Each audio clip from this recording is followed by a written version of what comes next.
Hello, hello, hello. Before you start, I want to tell you something. I'm already started. Oh, I'm It's sorry. all right. What? That barbacoa, I only use half the bag of sauce. Ah, So it can't be that bad. yeah, it's not bad. No. All right, Okay.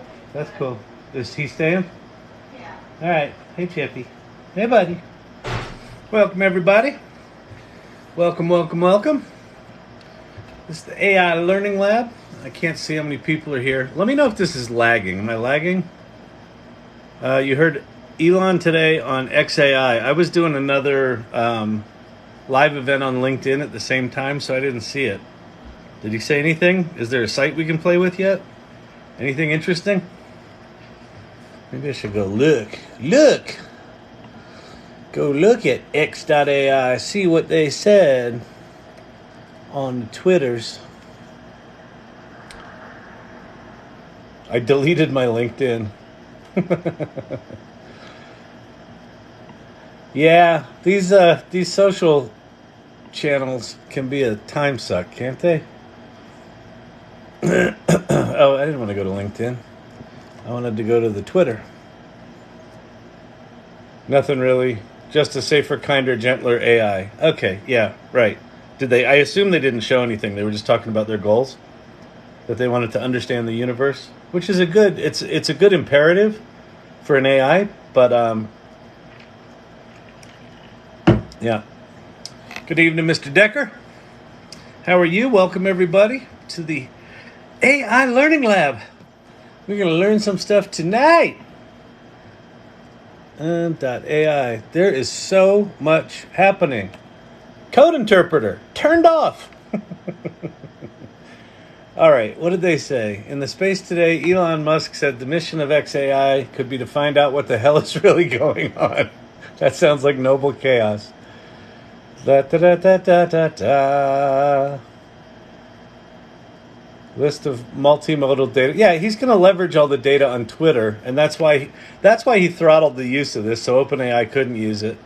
And then OpenAI today announces the deal with the Associated Press, and then the day before they cut a deal with Shutterstock, right? So remember seeing all those images in Midjourney that had Shutterstock watermarks on it? Well, OpenAI cut that deal 2 days ago. It's going to be really interesting watching these big companies cut these deals.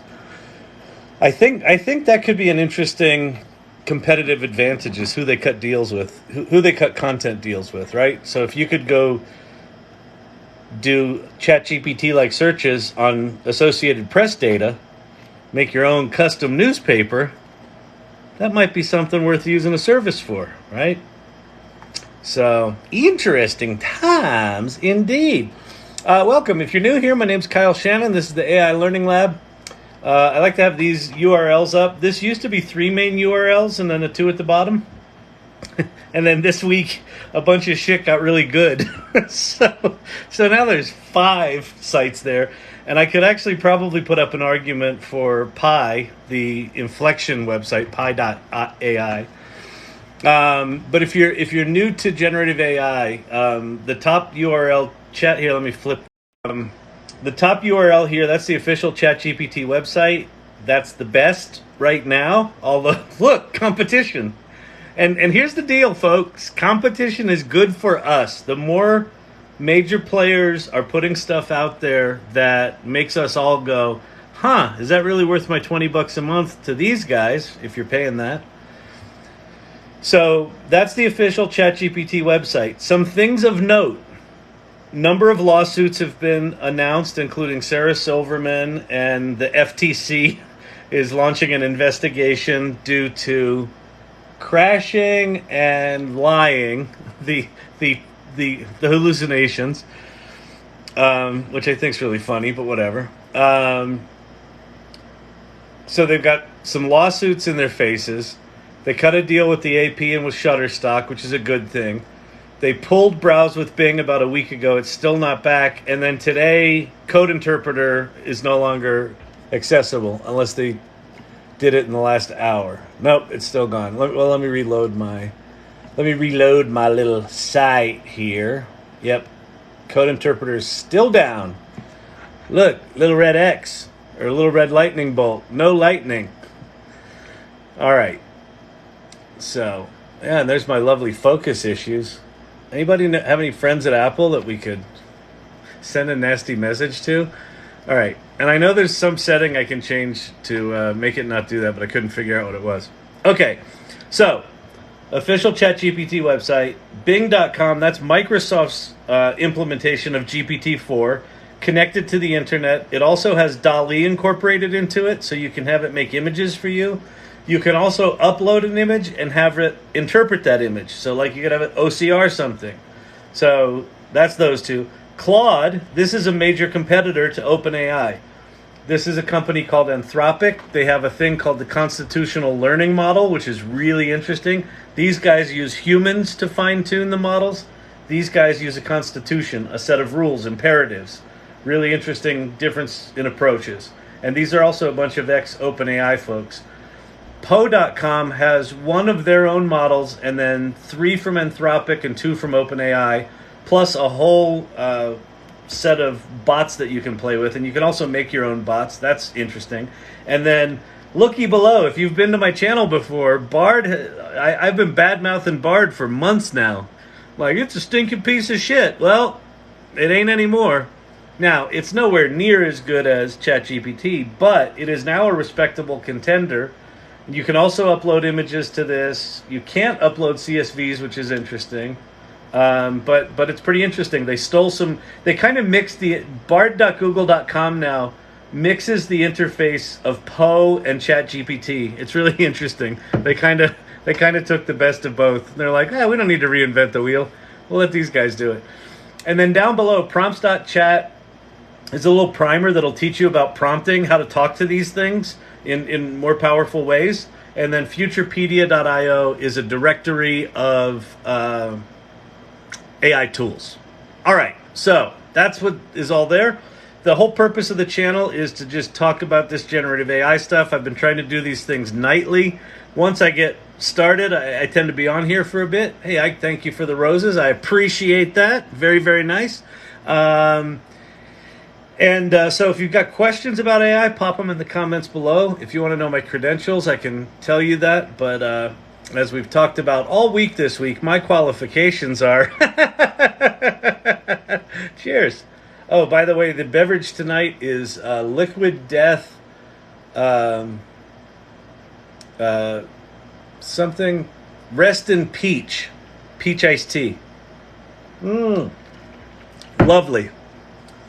Not too sweet. Although I do like me some sweet things. All right. Let's go see what y'all are talking about down here. Did I buy XRP? Not yet. I should, though, shouldn't I?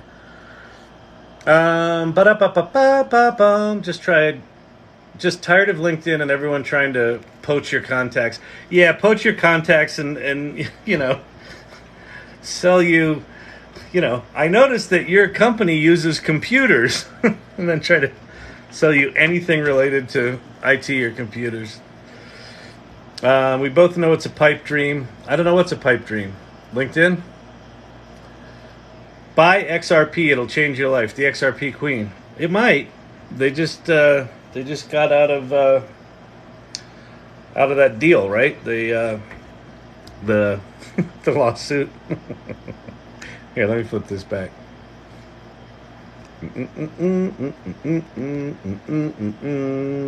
Are you using any AI to play the market? I'm not. I'm clueless when it comes to market and investing and shit like that. And you know, now that ChatGPT's here, at some point, you know, I'll take a weekend and have it teach me enough to get something going. But I'm horrible at that shit. I'm too emotional, and you know. I like follow my instincts and not the numbers and bots and shit like that. So at some point I'll just turn it into a bot. Tell ChatGPT, go make me some money.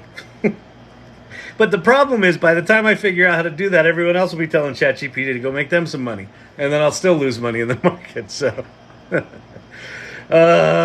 messed with Bard today, and the hallucinations are strong. Yeah, I would imagine it is. Google is definitely coming from behind, and So this is the first thing that I've seen that wasn't laughably bad. Every other interaction I've had with it, versions before this one have been really, really bad. All right. Ooh, you added Bard. I did. Unbelievable. I said I wouldn't do it until it's better. But what else did I say? I said, don't underestimate Google. They got lots of money and lots of smart people. And I think they know that they gotta do some major shit. I also saw an interesting thing that was talking about why Meta is releasing these models out into the wild, and it's because they're behind. So generally, if you're in a market leading position, you kind of keep your technology close to your vest and you make it proprietary. And if you're behind, you put shit out in the market. So it's pretty interesting that they're doing that. I think Champ wants to hang on. Where are you? Oh, you want out? You don't want to hang with Daddy?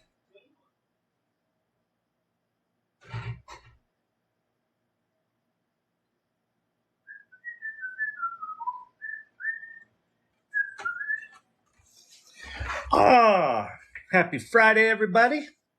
These guys Quad doesn't have an API yet, though. You mean Bard? Quad? Claude. Claude has an API. Anthropic, don't they? Pretty sure they do. Let's go to the videotape. Anthropic.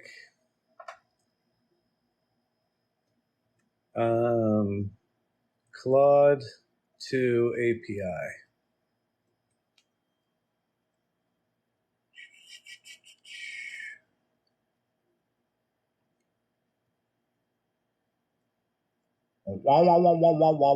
Talk to Claude. We're pleased to announce Claude 2 beta chat experience. It did better than ChatGPT, blah, blah, blah, blah, blah, blah. API. Claude 2 has improved performance, longer responses, and can be accessed via API, as well as a new public-facing website. So it is available via API. I don't know where the link is. Getting started. docs.anthropic.com. There you go. docs.anthropic.com. Claude API. Yay! You did it! Here we come to save the day. I've been enjoying PI lately. Interesting. Yeah, Pi is really interesting. It's very, very conversational. Let's see. Help me write a business plan about keeping avocados ripe longer by playing them classical music. All I do in here is give away brilliant business ideas. Come on, that one is stunning. Let's see what it says. Okay, so the basic idea here is find a way to keep avocados ripe for longer by exposing them to classical music. It's a bit unconventional, but who knows? Maybe it could work. That's actually pretty good. It's like that's how you would respond to someone that gave you such a shitty idea. So that's good. One idea is the vibrations from the music could prevent the avocados from oxidizing and turning brown. Yeah, I mean, pie's interesting. I don't know a ton about. I got to learn more about. What is it?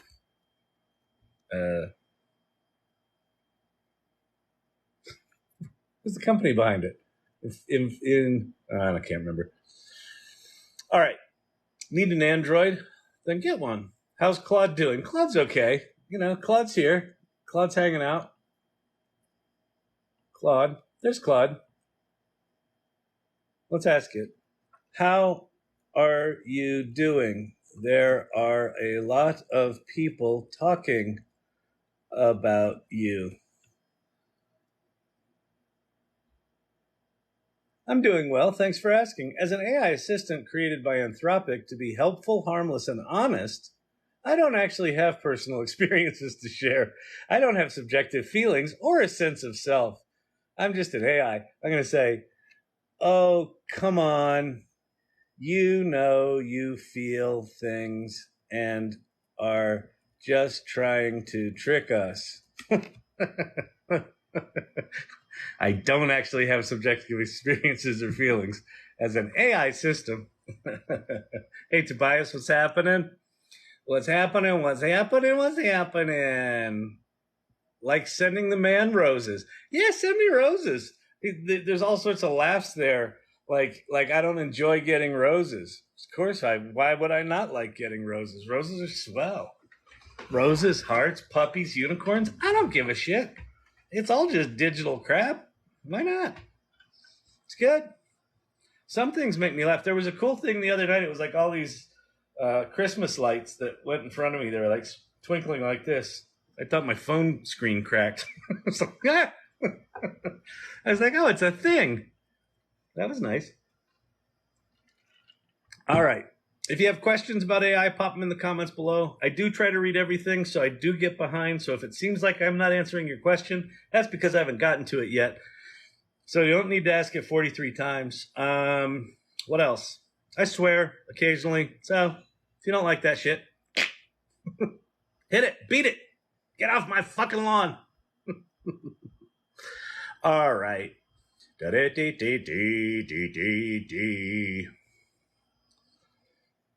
Wild turkey American honey. Oh, yeah. That would be a lot of wild turkey, and it's got a weird sort of redness to it. It's not, and it's cloudy. That ain't whiskey. Been doing text to image today. What tool have you been using? Red Sigma. How's Claude? We answered that. Well, Claude answered that. Run from crypto. You're gonna lose. Why is Code Interpreter not working? I just looked that up. I was just at the grocery store, and it looks like one of the developers from OpenAI said it's down while we're fixing some shit. This is why we have betas. So apparently in doing their beta, something broke. Listen, there's definitely something going on with OpenAI and publishers, and the fact that they cut a deal with the AP, the fact that they pulled web access, the fact that they're turning this down. I think they're figuring out where their boundaries are with prospective corporate partners. This is just total speculation.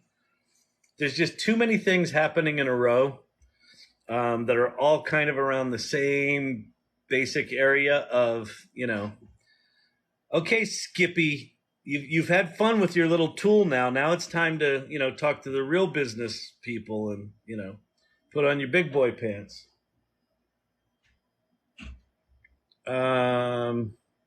So the fact that they didn't pull it entirely from ChatGPT is a good sign. They just made a little X beside it. I have no idea what's taking them so long with Browse with Bing. That's just weird. It's just weird. What AI can I use to manage a social media campaign on Facebook for small business? Well, it depends how much work you want to do, Billionaire. If you want to learn how these tools work and how to do them, then I would say ChatGPT, Claude, maybe Google, probably ChatGPT or Claude or Bing. Any of those top three would be the place to start. If you want something that is specially designed to manage social media campaigns, I would go look on futurepedia.io, which has just got tons of tools. There's lots and lots of specialty tools. Most of the stuff on Futurepedia is just going to be crap. It's going to be kind of super thin, rushed together, spit and duct tape bullshit. But there may be good stuff there. There's just too much stuff launching for me to keep up with anymore. So if you want to do it yourself, which I would encourage because things are changing so fast, I'd go learn how to do it in one of those top three tools. And then if you want to learn, if if you haven't played with these a lot, go to prompts.chat and start understanding about prompting and prompt crafting and telling ChatGPT to act like a certain persona, like act like a social media strategist or manager, and that'll help with your thing. Lol, coming from behind. Pause on that one. I don't know which one that was. I love the BART extension, though, that displays in content on a new normal Google search. Oh, that's interesting. I haven't played with that, Jesse. There's a couple of things that I don't know if it's being lazy or just trying to maintain my sanity. I'm not dealing with extensions at all right now. I'm not really dealing with plugins anymore. Since Code Interpreter came out, I have a mosquito bite on my elbow. That's annoying. Look at that. Look at that. I got two. I got one there and one there. Little sons of bitches. Not that there's probably good stuff there, but God, man, it's just, there's so much. I mean, look at my little list. That used to be a simple little list of 3 things. Now it's 5. And I could make an argument of 2 other things up there right now. All right. Let's see. I come here every night to hear you say, you can make money with ChatGPT. We were talking last night, Jonathan, about so I was kind of joking about how annoying all the TikTok shop. Like now, my feed is just full of people going like I was writing today with this fantastic green pen. Oh, which by the way, you could just click there and buy a dozen. And it's just like, eh. And then we were kind of joking about maybe I should do a T-shirt for the salon or for the learning lab. And the consensus was we should do you can make money with ChatGPT T-shirt. So maybe we'll do that. By the way, if you don't know that joke, that's my typical response to if anyone in here asks the questions, but can you make money with it?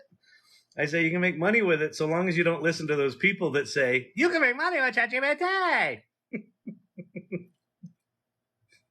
Because they're annoying. If you pay those people money, you buy hours and hours of them talking like that. Why would you do that to yourself?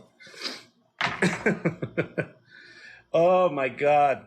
But we can talk about making money in here. I would say for the past 4 nights, I've given, on average, 2.5 business ideas a night, solid billion-dollar businesses, just giving that crap away. Here, take it.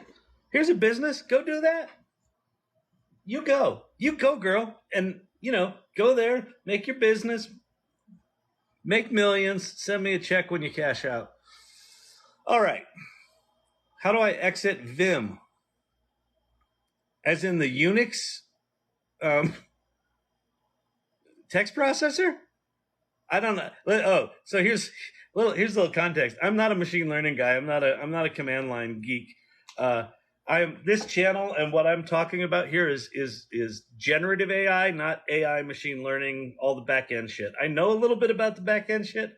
It's not what I do. It's not what this channel's about. This channel's more about now that ChatGPT has landed on our doorstep and, hundreds of millions of people at this point are using these tools that have never done anything with machine learning before. What are we doing with it? How do we learn it? How do we get good at it? How's it going to affect business? What do you do if you're a copywriter? What do you do if you're a screenwriter?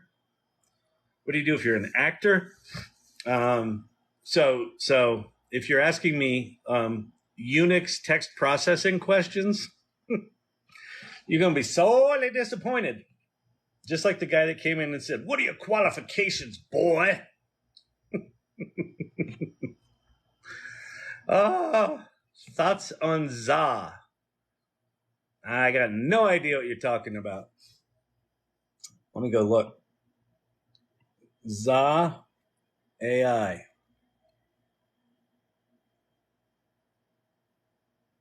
Got no idea what you're talking about.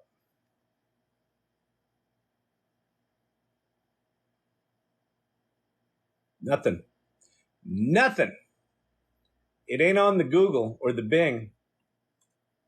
Hey, that's true from a Electro-symphonic perspective.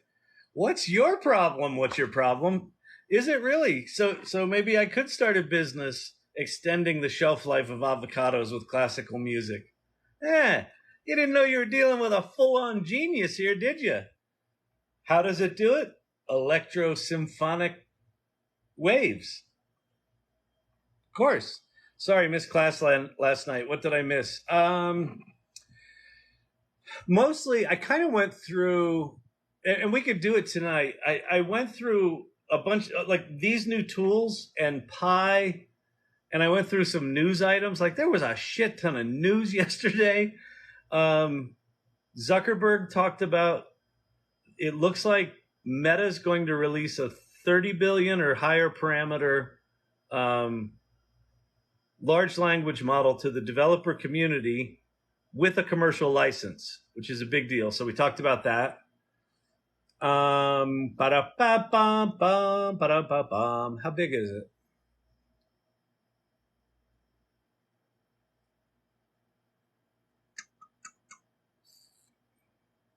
Wait, on Friday.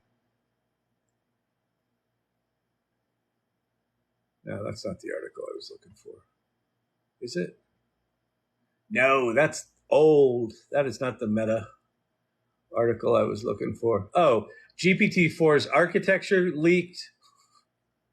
It's got 1.8 trillion parameters, not 175 billion like they were talking about. It's got like 120 layers, which I don't know what layers mean, but it's got experts, like a bunch of different expert systems. They call it MOE. Anyway, that was what we talked about. I don't know. I didn't prepare for this. I just got back from doing grocery shopping, so my brain's a little scrambly. You know, I was at the grocery store. We were getting vegetables. You know, of course, some of them were organic, and then other ones were not organic. And then, you know, of course, if it's not organic, then of course we wash it. You know, we don't use vegetable wash because I think that's just a ripoff, and you probably just make it on your own. But you know, we wash it under the water. We put water, and then we'll strain it. All right, let's keep moving. Can AI help the Jets make the playoff? Oh, Danny, are you a friend of Gary V's? No, AI cannot help the Jets make the playoffs. It's just really fucking sad. It's like, could it help them get to a 500 season? I don't know. Maybe it could drop some plays. If I knew more about sports, that would be fun to experiment with. How can I use AI without limitations? I don't want all these safety guardrails. I don't want it to tell me it can't cuss and build a nuclear device. I want it all. If you want it all, then go to the Reddits and start hanging out in the open source large language model project. There are a lot of them.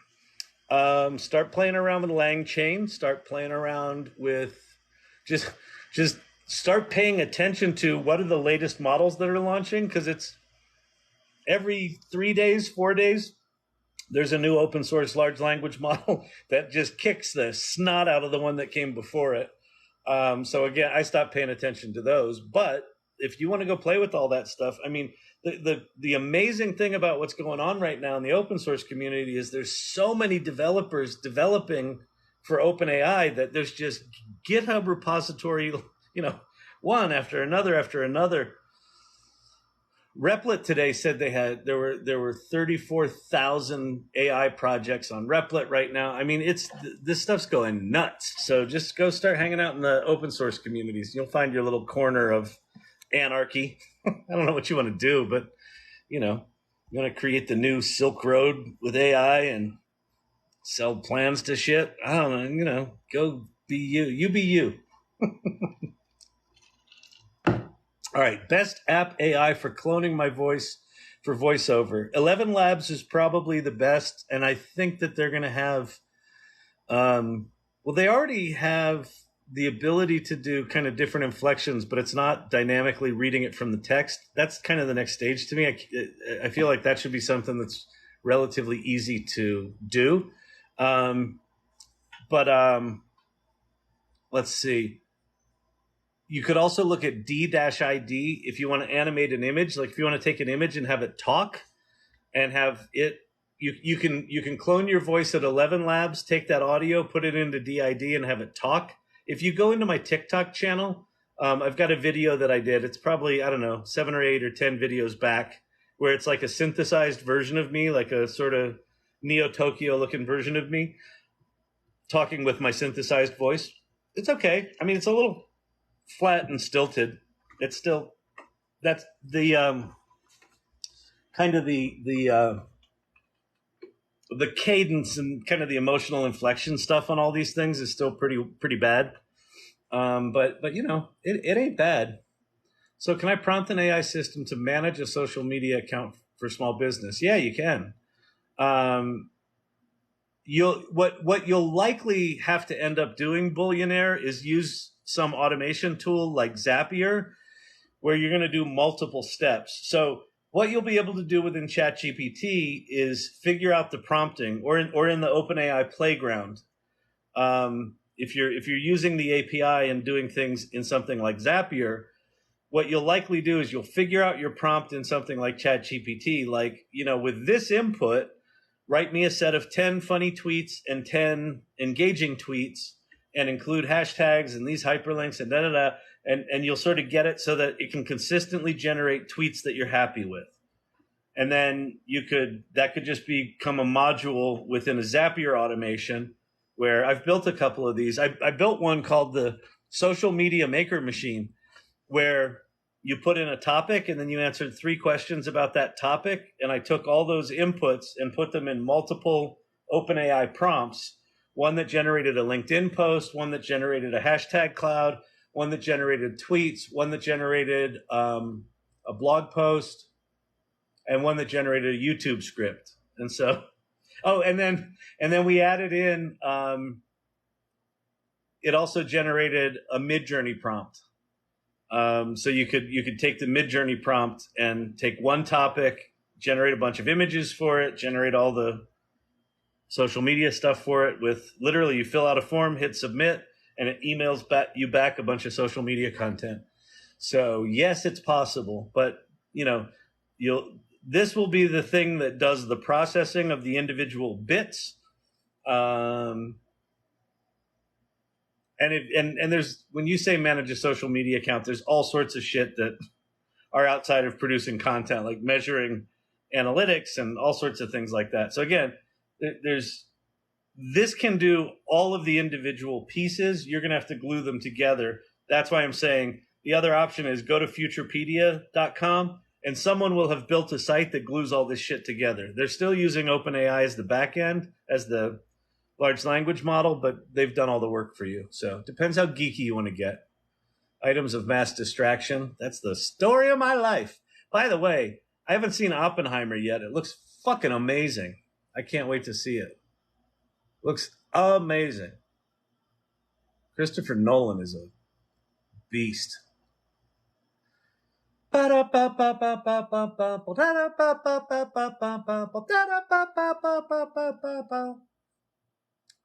right. You can make money with ChatGPT. You too can make money with ChatGPT. How do I make money with ChatGPT? Telling other people how to make money with ChatGPT.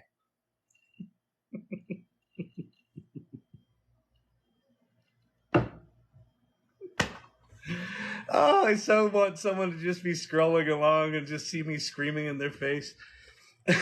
Just like, what the fuck is this? That guy's fucking annoying. How do I block him?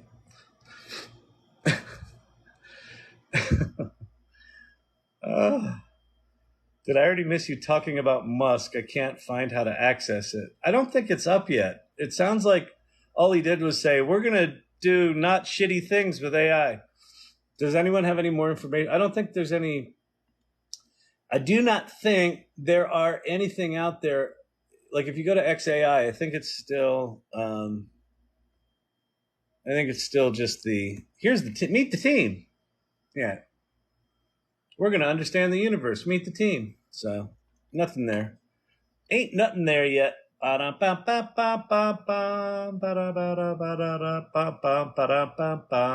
applications for real estate.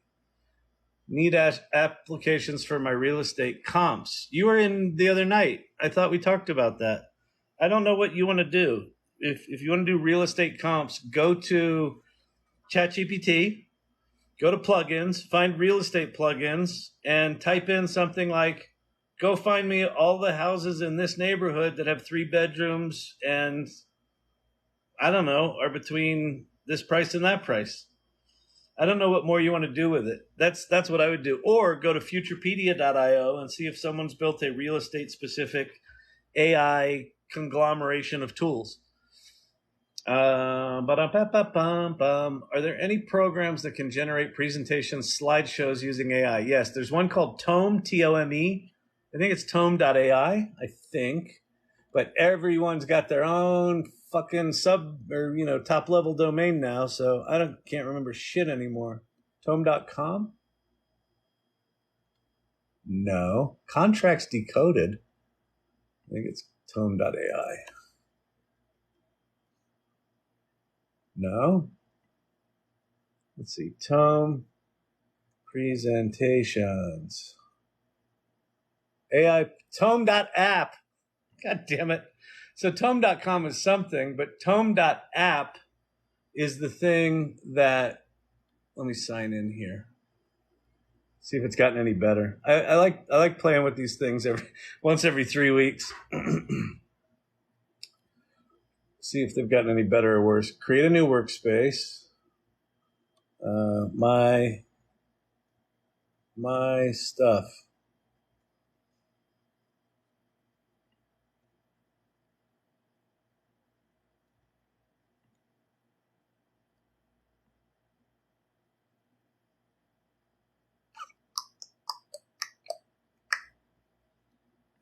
So if you say create,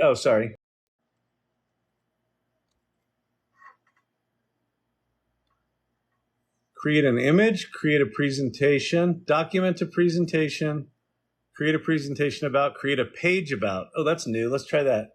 Create a page. What's going on? Why can I not? Oh, you have to click your choice. Create a page about storyvine.com. Let's see if it can go read the web. Yeah, welcome to save the day. Success stories with storyvine.com. Coca-Cola, HBO. Nope. Those are wrong. So it didn't go look at the website.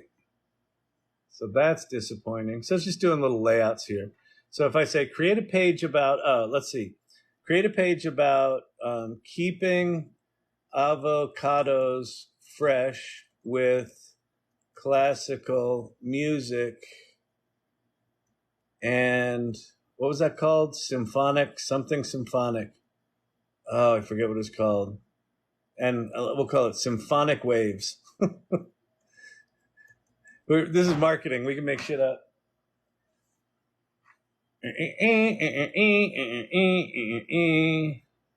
Tome.app. I would also go to futurepedia.io. There are probably 50 of these things now. Hey, look, it made avocados. That's funny. Come on, focus. Oh, you dang idiot. What is going on with this?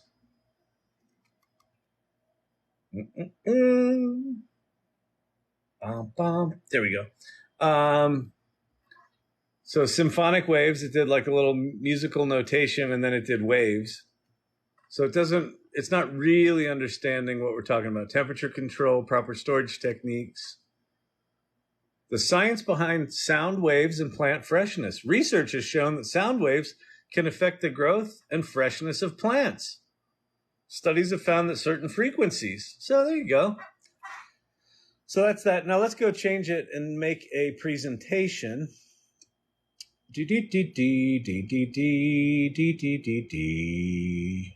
Where's create a presentation about? Wow, they have lots of options here. This has gotten way more complicated.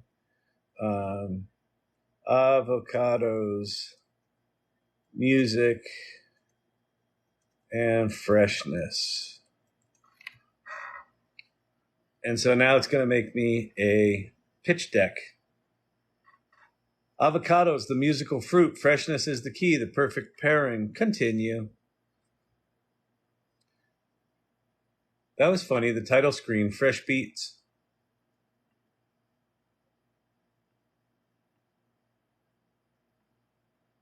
The musical journey of avocados. So there's your table of contents. There's page 1 with cool avocado art. Page 2 with cool avocado art. Look at that. That looks like guacamole made with tricks. Tricks are for kids. Yeah, that's Tom. All right. Listen, these tools right now are, how do we say in America? They're okay. They're going to get much, much better. And this shit's going to get really impressive when this stuff's built into Office 365 and Google Office. When it's fully integrated. Right now, there's everyone's trying to kind of reinvent the wheel with all these new tools. So the good news about this site for me is that they're moving. They're experimenting and working on figuring stuff out. I would imagine that this is like everything else with AI. If you get good at prompting it, you can probably get stuff that is not a waste of your time. But a lot of it's a waste of your time. I love the colloquial English. Thank you. That just indicates I have an acting degree, not a literature degree. I say other people's words, although I have written 7 screenplays. Is there an AI for AI? Thanks. Yeah. Well, actually, the whole open source community, so what they're doing is they're taking these crappy 7 billion parameter base models that don't do much or are not great. They're using ChatGPT to create training data. They're doing the human reinforcement fine tuning on these small models using GPT-4 as the data generator. So AI is training AI right now as we speak. And so for like $100 in training, they can fine tune one of these shitty models to be almost as good as GPT 3.5. It's amazing. And they're also making them more and more efficient and smaller. So you're going to be able to install them on your phone and on your any computer without having to have massive GPUs and things like that. Pretty amazing. Code Interpreter is a billionaire summer camp in Idaho. Code Interpret is a billionaire summer camp in Idaho. Give me tickets. I want to go. So give me $1 billion and then get me tickets. Come on. I do for everything that I do for the community. I can't go to billionaire code camp. Sure, I don't know how to code, but I have ChatGPT. You can make money with ChatGPT. I could go teach all those billionaires how to make money with ChatGPT. I could do it. I'll do it. Find me a billionaire. I'll teach them how to make money with ChatGPT. I might even make a webinar. Billionaires only. You know how much I charge? $100 million. Why? Because it's worth it to me. Oh, I'll fucking do it. All right. When I first started Storyvine, we didn't have any technology. We didn't have any investors. We were trying to sell $1 million annual contracts. We got close with two. We got close with Intuit and we got close with art.com. But in both cases, someone more senior in the organization came in and said, wait a minute, you want what for what? What have they built? What's the ROI here? Those are the details we don't really need to discuss right now. They're like, come back when you built something, loser. Well, I got close. Our first client was IBM. See? Shit happens. All right, I'm very interested in AI, and I feel too old. Pshaw! How to learn for mental health. Where to learn fast. You're here. You're at the right place. So here's the deal. The coaching therapist. A good way to think about how you use these tools is it's psychology. So okay, so first of all, go read prompts.chat. So the little URL at the bottom of the screen here, prompts.chat, it's a Word document, a Google Sheets document that will teach you what prompting is and what large language models are. These are all called large language models. And you have all the skills you need. These tools do all the work. It's remarkable.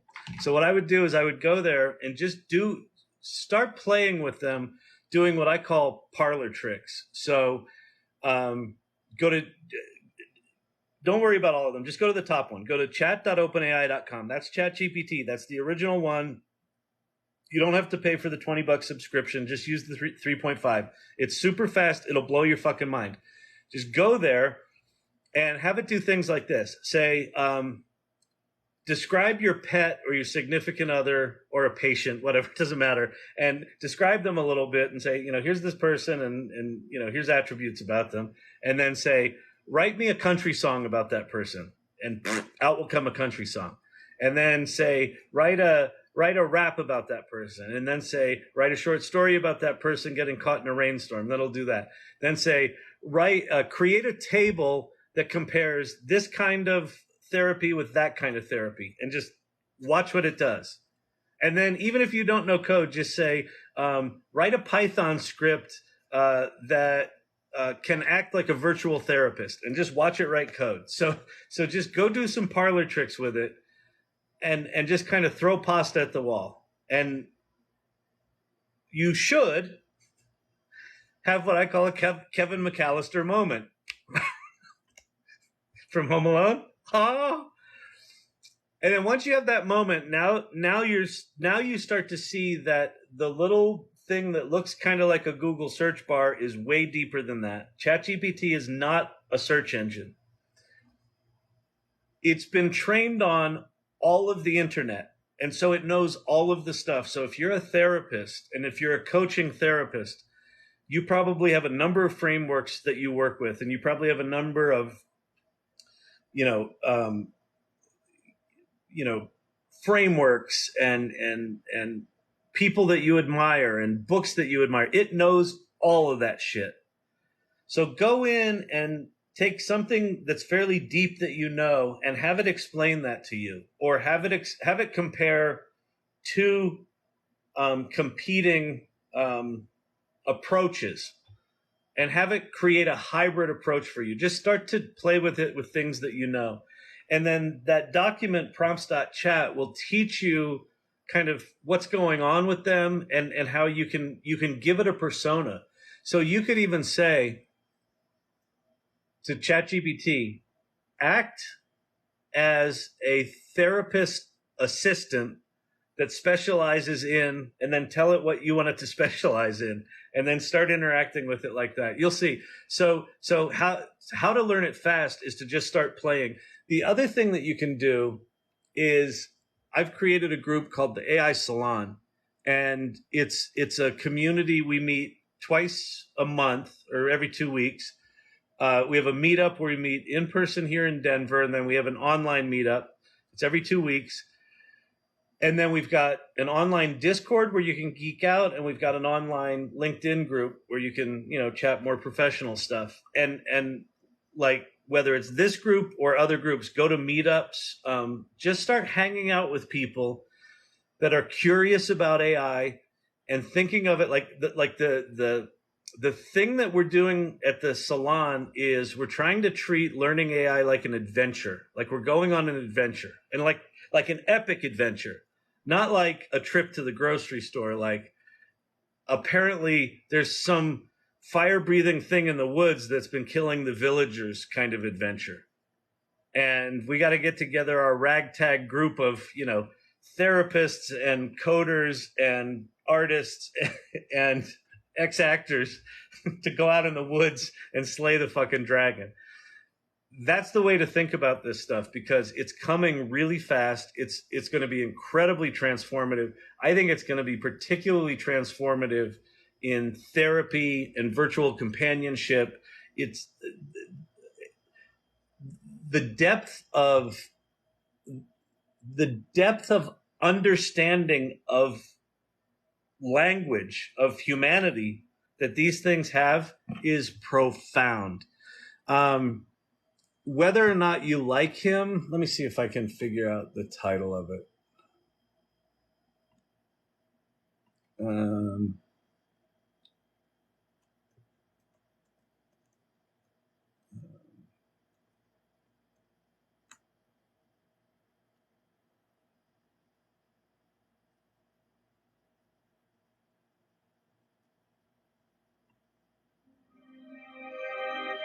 Next year, because there is so much things you just can't possibly. How many of you clap? Yeah. Go to, whether or not you like him or not, there's a video of Jordan Peterson. It says Jordan Peterson speaks on the next AI transformation must watch, from a site called Gaining Wisdom. Go watch that interview. That might not be the original, but whatever. Jordan Peter, it's from 6 months ago.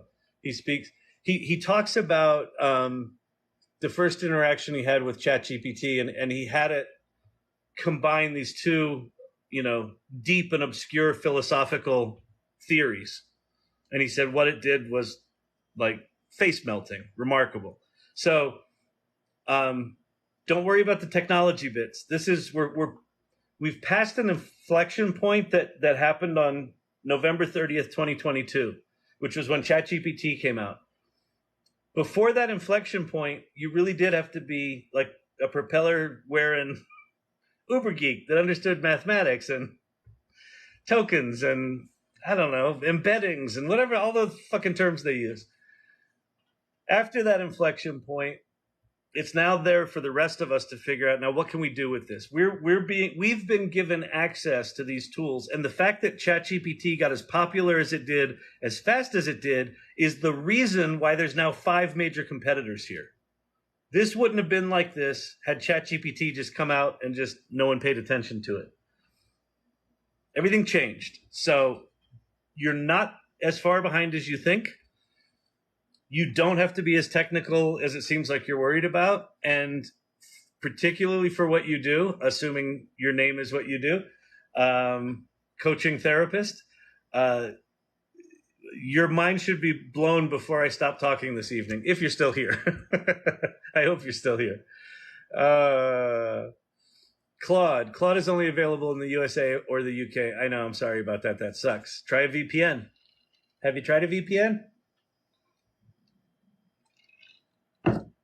Could AI meld our best wisdoms and straighten out humanity? It's funny. What's your name? Rogbrog B.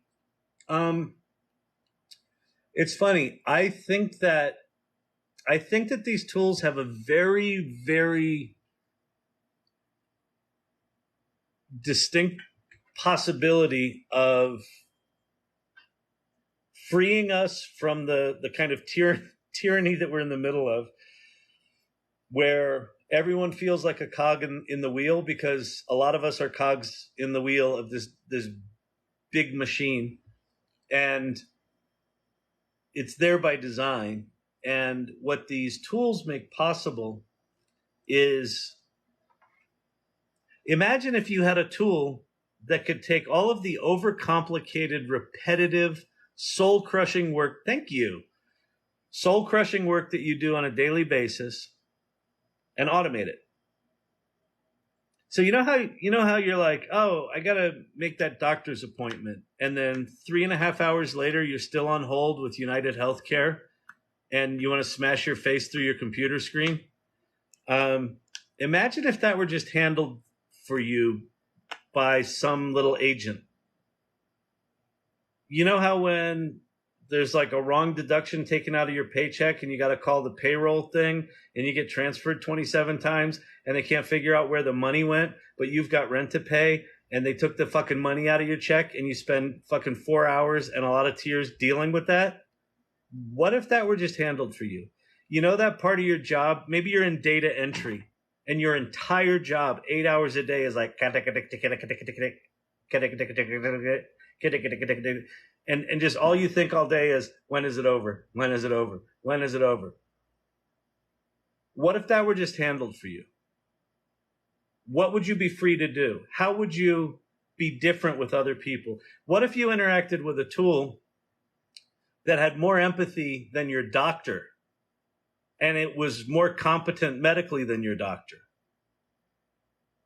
And 2 years from now, may look and sound like your doctor, but it has good bedside manner and is really competent and is there for you. And only if you are having a serious situation do you talk to the real doctor. Like, that's possible. If you're in hold.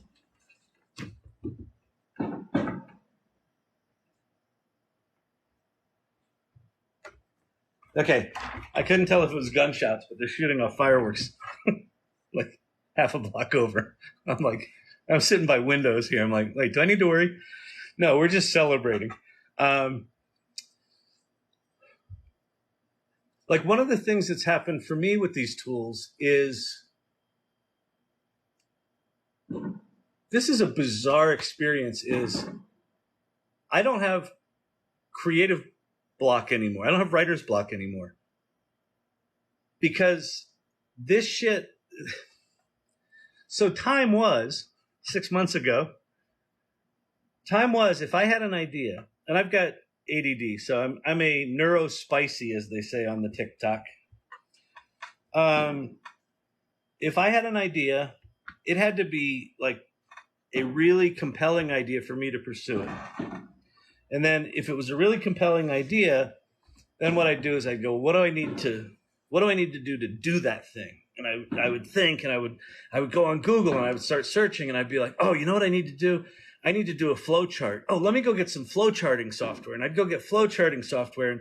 But then I would click on like 27 links in Google, most of which were just like bullshit, like SEO injected, horrific link. Like 45 minutes later, I've downloaded a piece of software. I launch it. It's really horrible. I realized that it runs me through the entire installation process and the entire setup process, and then doesn't let me move forward unless I pay $29.99 for a monthly subscription. And at that point, I'm pissed off, and I delete the software, and I fucking walk away from the computer.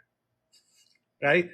That was my experience of most ideas that were in my head were some sort of either emotional shit show or technological shit show that all I wanted to do was get from like point A to point A.001 to see if this idea was any good.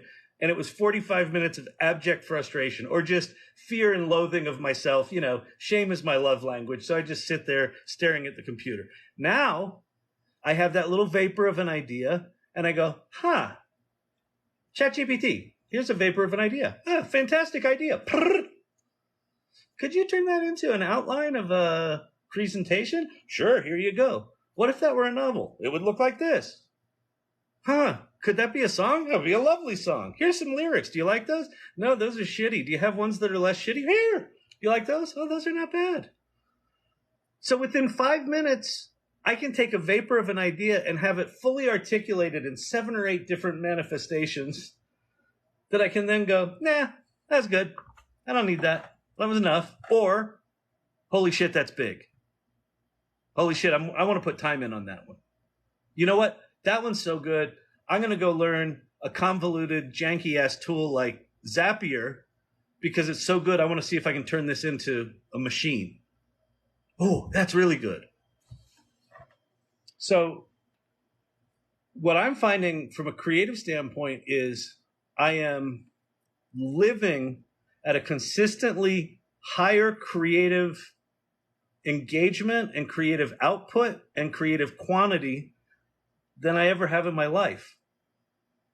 And so where I'm going is, holy shit, we're entering a new renaissance. We're entering what I'm calling the Great Renaissance, which is going to make the Renaissance look like fucking child's play. Because every human being that learns how to deal with these tools, this is a humanity amplifier.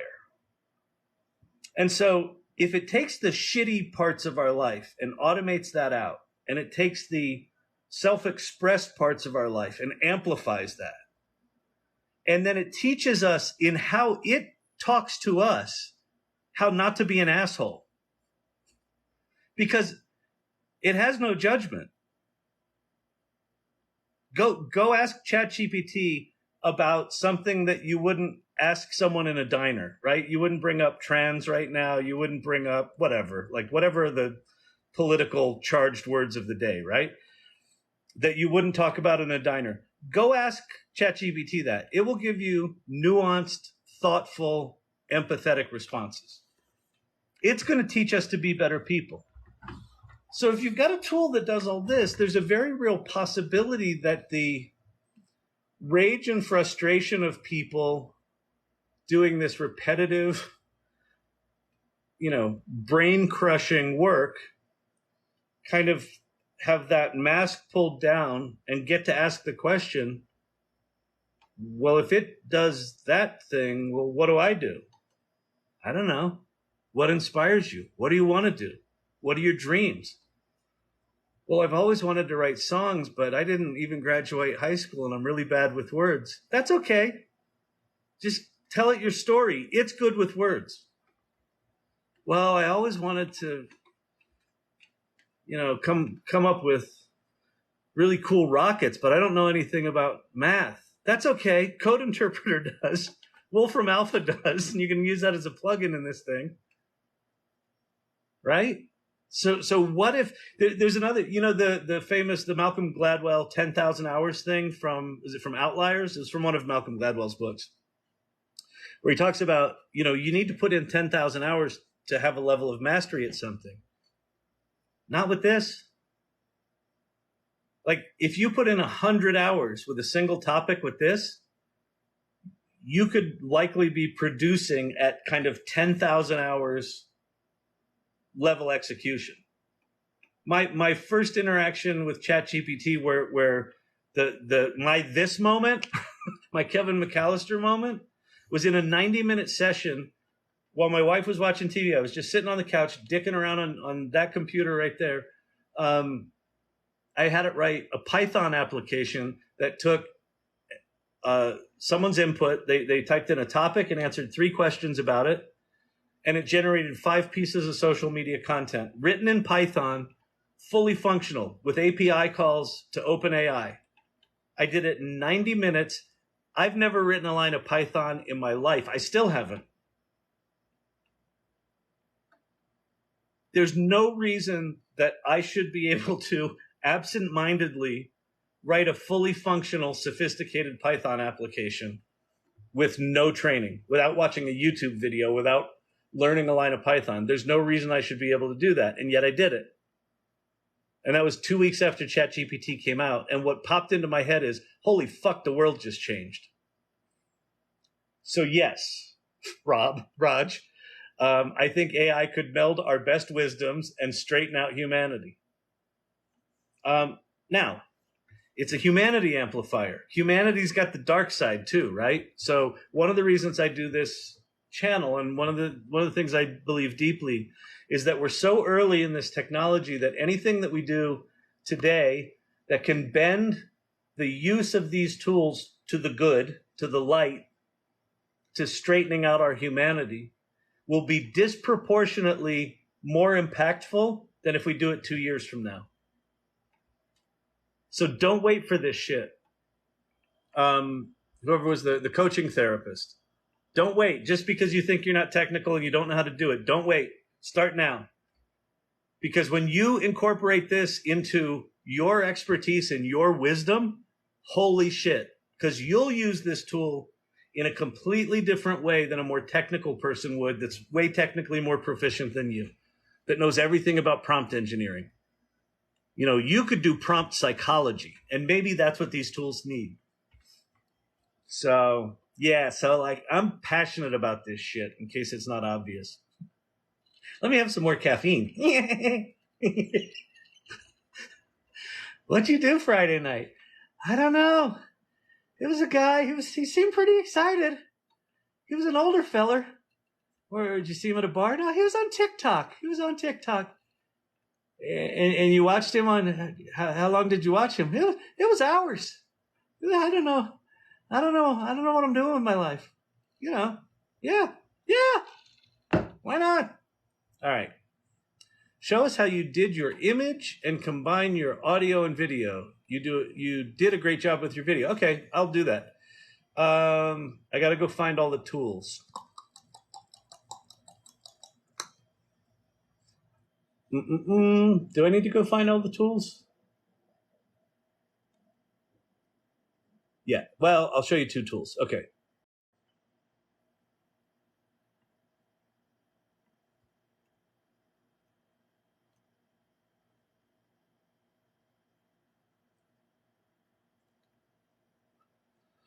Okay, so the first tool you're going to want to go to is ChatGPT.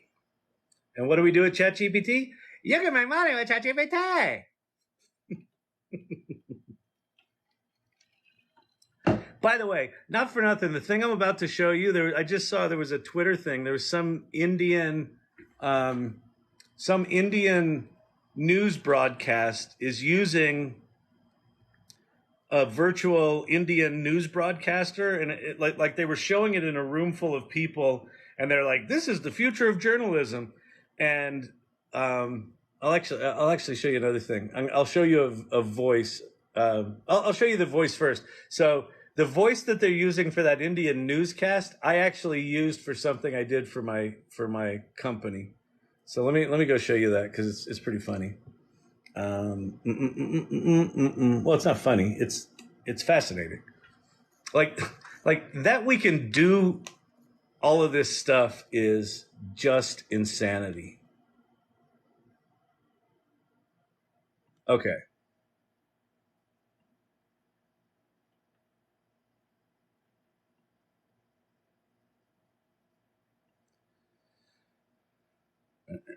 Okay. Let's see. I'll make this a little bit bigger. So my company's called Storyvine, and we've got it's an automated video storytelling platform. So we have an app that guides human beings step by step through telling their story. And I'm trying to make this big enough that you can see a little bit of it anyway. But it's about authenticity and it's about humans.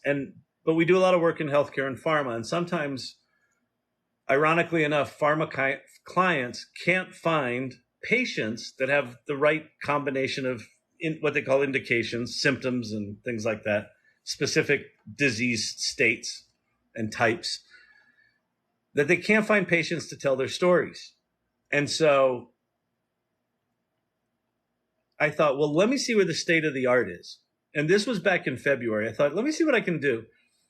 So in less than 30 minutes, this all happened in less than 30 minutes. So I went to ChatGPT and I said to ChatGPT, I want you to help me come up with a framework for personas. And it said, oh, okay, if you want to do frameworks for personas, here's all the things you can do. So I picked a couple of the elements, ethnicity, education, family background, life events, personal beliefs, personality traits, and health background. So once I had the framework, then I said, okay, give me a dozen personas. So it just wrote a dozen personas, and it literally just spit them out in, like 60 seconds. And then I picked one, and this is Amina. And then the little picture there, I have a friend that I do the AI salon with. Her name's Leah Fast, and she's a professional photographer, and she figured out how to get Midjourney to create images that looked like her style, and they were super authentic. So I'm like, well, can you make me some images? So she made me this image. So then I had ChatGPT with her persona answer a set of Storyvine prompts. So the Storyvine prompts were like, what was it like? Introduce yourself and your diagnosis, and how are you moving past your diagnosis? And let's see, let's see, if you could go back in time, basically we have a set of prompts that she answers that help her tell her story. So then we had ChatGPT have this woman answer those prompts to tell her story. I then took that little picture and I extended it with AI, and using the tools that I'll show you, I made a bunch of individual video clips, like little video segments, as if she were using the Storyvine app to record her story. And then I uploaded those raw clips into the Storyvine platform and into my company's platform that automatically assembles them into a final video. And this is the video that came out. Again, from beginning to end, this whole process was about 30 minutes, including writing the personas, having her write the question, taking those images, synthesizing the voice, synthesizing the animation, putting it in Storyvine, and generating this video.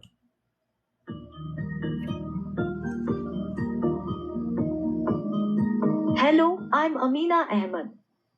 I was diagnosed with ALS about 4 years ago. What brings me joy is spending time with my family, especially my parents and siblings. We enjoy cooking and eating traditional South Asian dishes together. Moving beyond my diagnosis was not easy, but I found comfort in my faith and my family's support. I also started to focus on what I could still do, instead of what I couldn't do anymore. I started to live in the moment and enjoy each day as it comes. This mindset has helped me to embrace my now and make the most of each day. If I could go back in time, I would tell myself to not be afraid. Right? So you don't have to see the whole thing.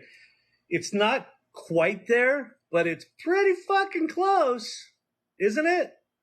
And I mean, if I did that rather than just doing that as photorealistic, if I did that as like a Pixar-looking animation character or as just a stylized, cartoon-looking thing, that would be totally passable as a story. So how I did the voice for my synthesis was I came to 11 Labs. So this is beta.11labs.io. And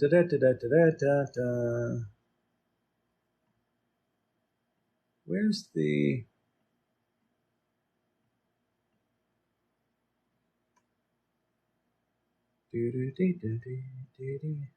okay, so they have this thing called Voice Lab, and you can either pick from one of their existing voices, or you can upload. You can add a generative or cloned voice.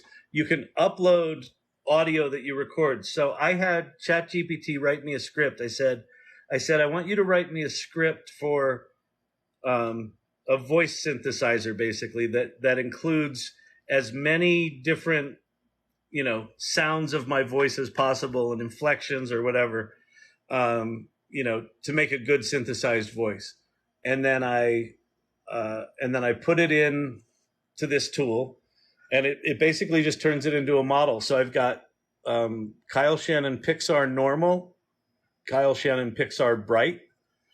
And so if I say use Kyle Shannon Pixar Bright, basically what I did was I recorded the script twice. Once I recorded it just like I'm talking now, I pretended I was on an AI live and I talked like this. And the other time I talked like, I was kind of a Pixar guy and I was talking really excited and that. And so that's Pixar Bright. So I just kind of changed it up and just did different recordings because I didn't know how it would sound. So then this is a script that I did for a concept I'm playing around with right now. But I wrote this script in what's it called? ChatGPT. You can make money with ChatGPT. And then you literally just paste it in here. And once you've created your model, you just say generate. And let me shorten this because I don't have many tokens here.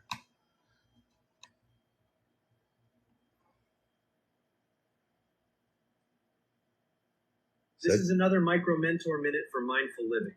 Today's topic is living in the present. Have you ever felt like you're living on autopilot, missing out on the beauty of life's moments? That's a problem many of us face. The good news is mindfulness can help bring focus less.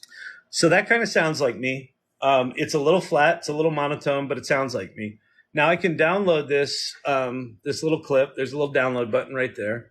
And so now I've got this audio file of me saying whatever the script is that I want. Then I come over to D-ID, and the website here is d-id.com. And I'm going to log in.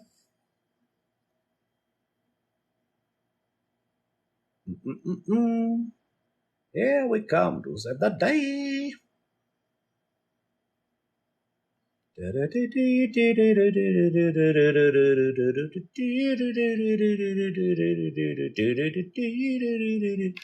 here's a bunch of videos I made. So if I say create video, I can either pick one of their characters or one of the ones that I've created. So this was a dude that I made in Midjourney. And then I took the dude I made in Midjourney, and it had a really crappy background. It was just like the sort of head, and it had some crappy shit around it.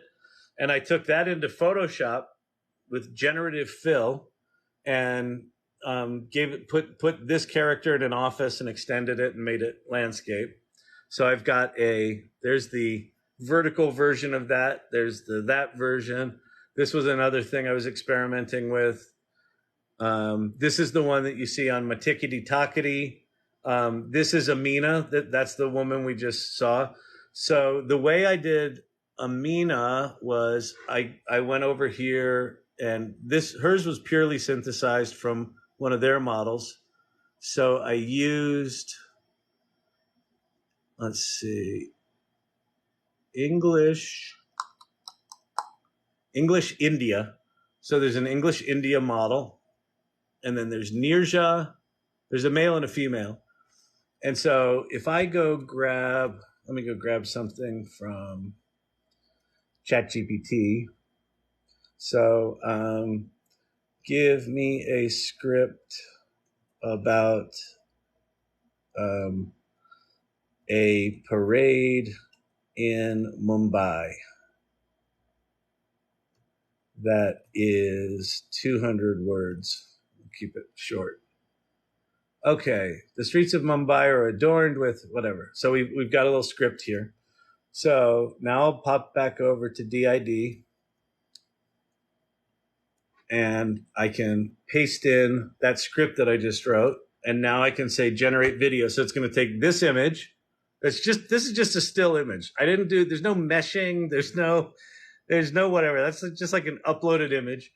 And then that's just a script. And then I pick the synthesized voice and I say generate video. And it shouldn't take that long because it's pretty short. Here,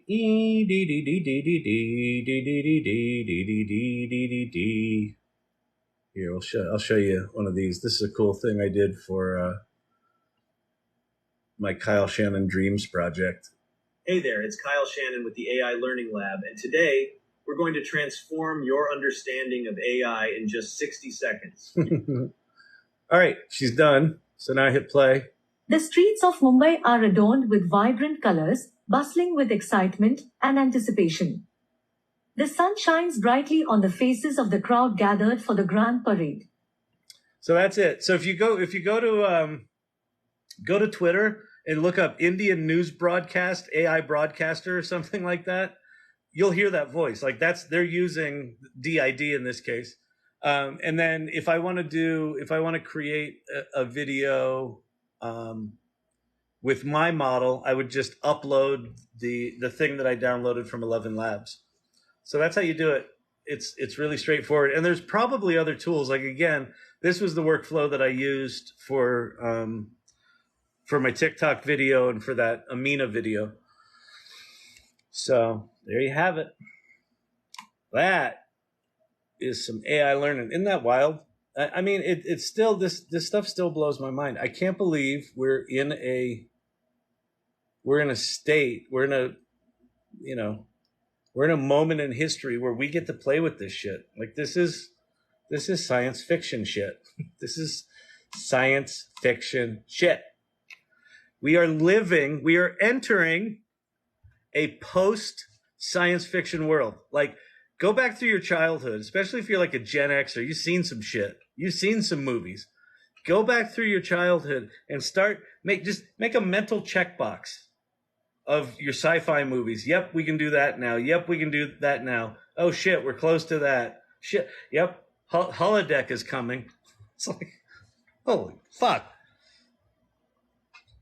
Really? Really? All right. So hope that helped, Robert. I'm in on the t-shirt. Awesome. Okay, I got to get on the designs. If anyone is a designer and wants to help with that, let me know.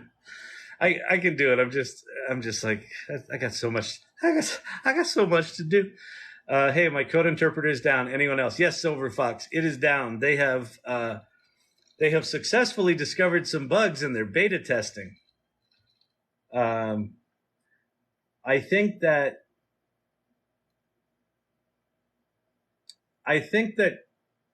little ChatGPT's getting a fence built around it right now. That's my sneaky suspicion. My sneaky suspicion is there's some big corporate entities that are like, I don't want your stupid fucking tool digging into my really expensive content and fucking up my business model. So why don't you just go ahead and fix that shit? And we won't tell Microsoft to pull your funding. How's that work out for you? Is that good? We gonna do that? Let's do that. Okay? Okay? All right. Fantastic, Sam.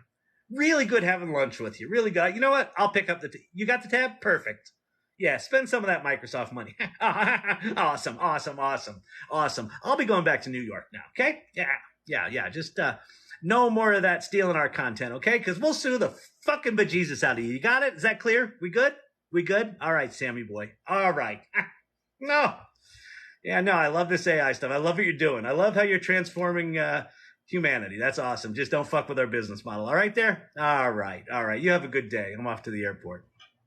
Yeah, I think that's the conversations I have a feeling there's some of those conversations going on. Which are probably the same conversations going on, behind the scenes at the Writers Guild and the SAG strike and the Hollywood producers. What are we going to do with these fucking actors? Do they know we can just synthesize them? Yeah, they heard. They're pretty pissed. It's like, oh, the disruption, she begins. The disruption. Oh, it's like the rapture, but it's the disruption. It's so glorious. It's so glorious. Yeah. So, I mean, as smarty-assy as I'm being about this, here's my philosophy. As scary as this shit is, I would much rather be doing everything I can to learn everything I can about it so I know what's possible so that I can preempt all of these panicked conversations that are happening. And that I can be in a place of power to go, okay, if that business model completely fucks up, here's how I might pivot to do something over here, because I can see that it's going in a certain direction. Like one of the things in the SAG, that sort of put the SAG Guild over the cliff was what did they call it? The game changing I don't know, it was game changing or something like that. The producers basically said, for background actors, so for all the actors that are in the background behind Leonardo DiCaprio that don't say anything, they normally get paid a day rate for many days of filming. And so what the producers said is, hey, we have this awesome idea.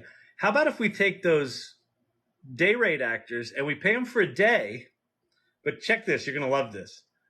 We synthesize them right then and there on that day. We'll pay them for the full day. They only need to be there for like 15 minutes for us to get everything we need. So they work for 15 minutes. We give them a full day's pay. And then here's what we do. Check this out. It's going to be awesome.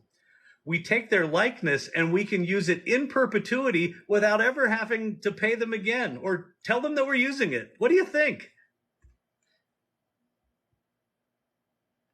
And here's the fucked up thing. The Screen Actors Guild is, I mean, they're in a justified position for fighting for what they're fighting for. But from the producer's standpoint, their fallback position is potentially, well, fuck, we don't even need real people. We can just synthesize them.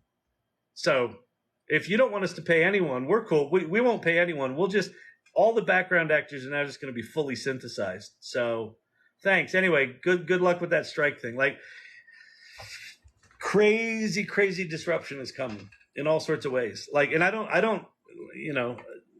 have a degree in acting. I was a professional actor for a bunch of years, and, I've written 7 screenplays. So I am very sympathetic to the cause, but I'm also, as deep as I am into this stuff, I don't know how you carry on like we've carried on. Like, everything is going to change in every aspect, not just actors and writers, set builders, set decorators, 3D artists, animators, post-production, pre-production, all of it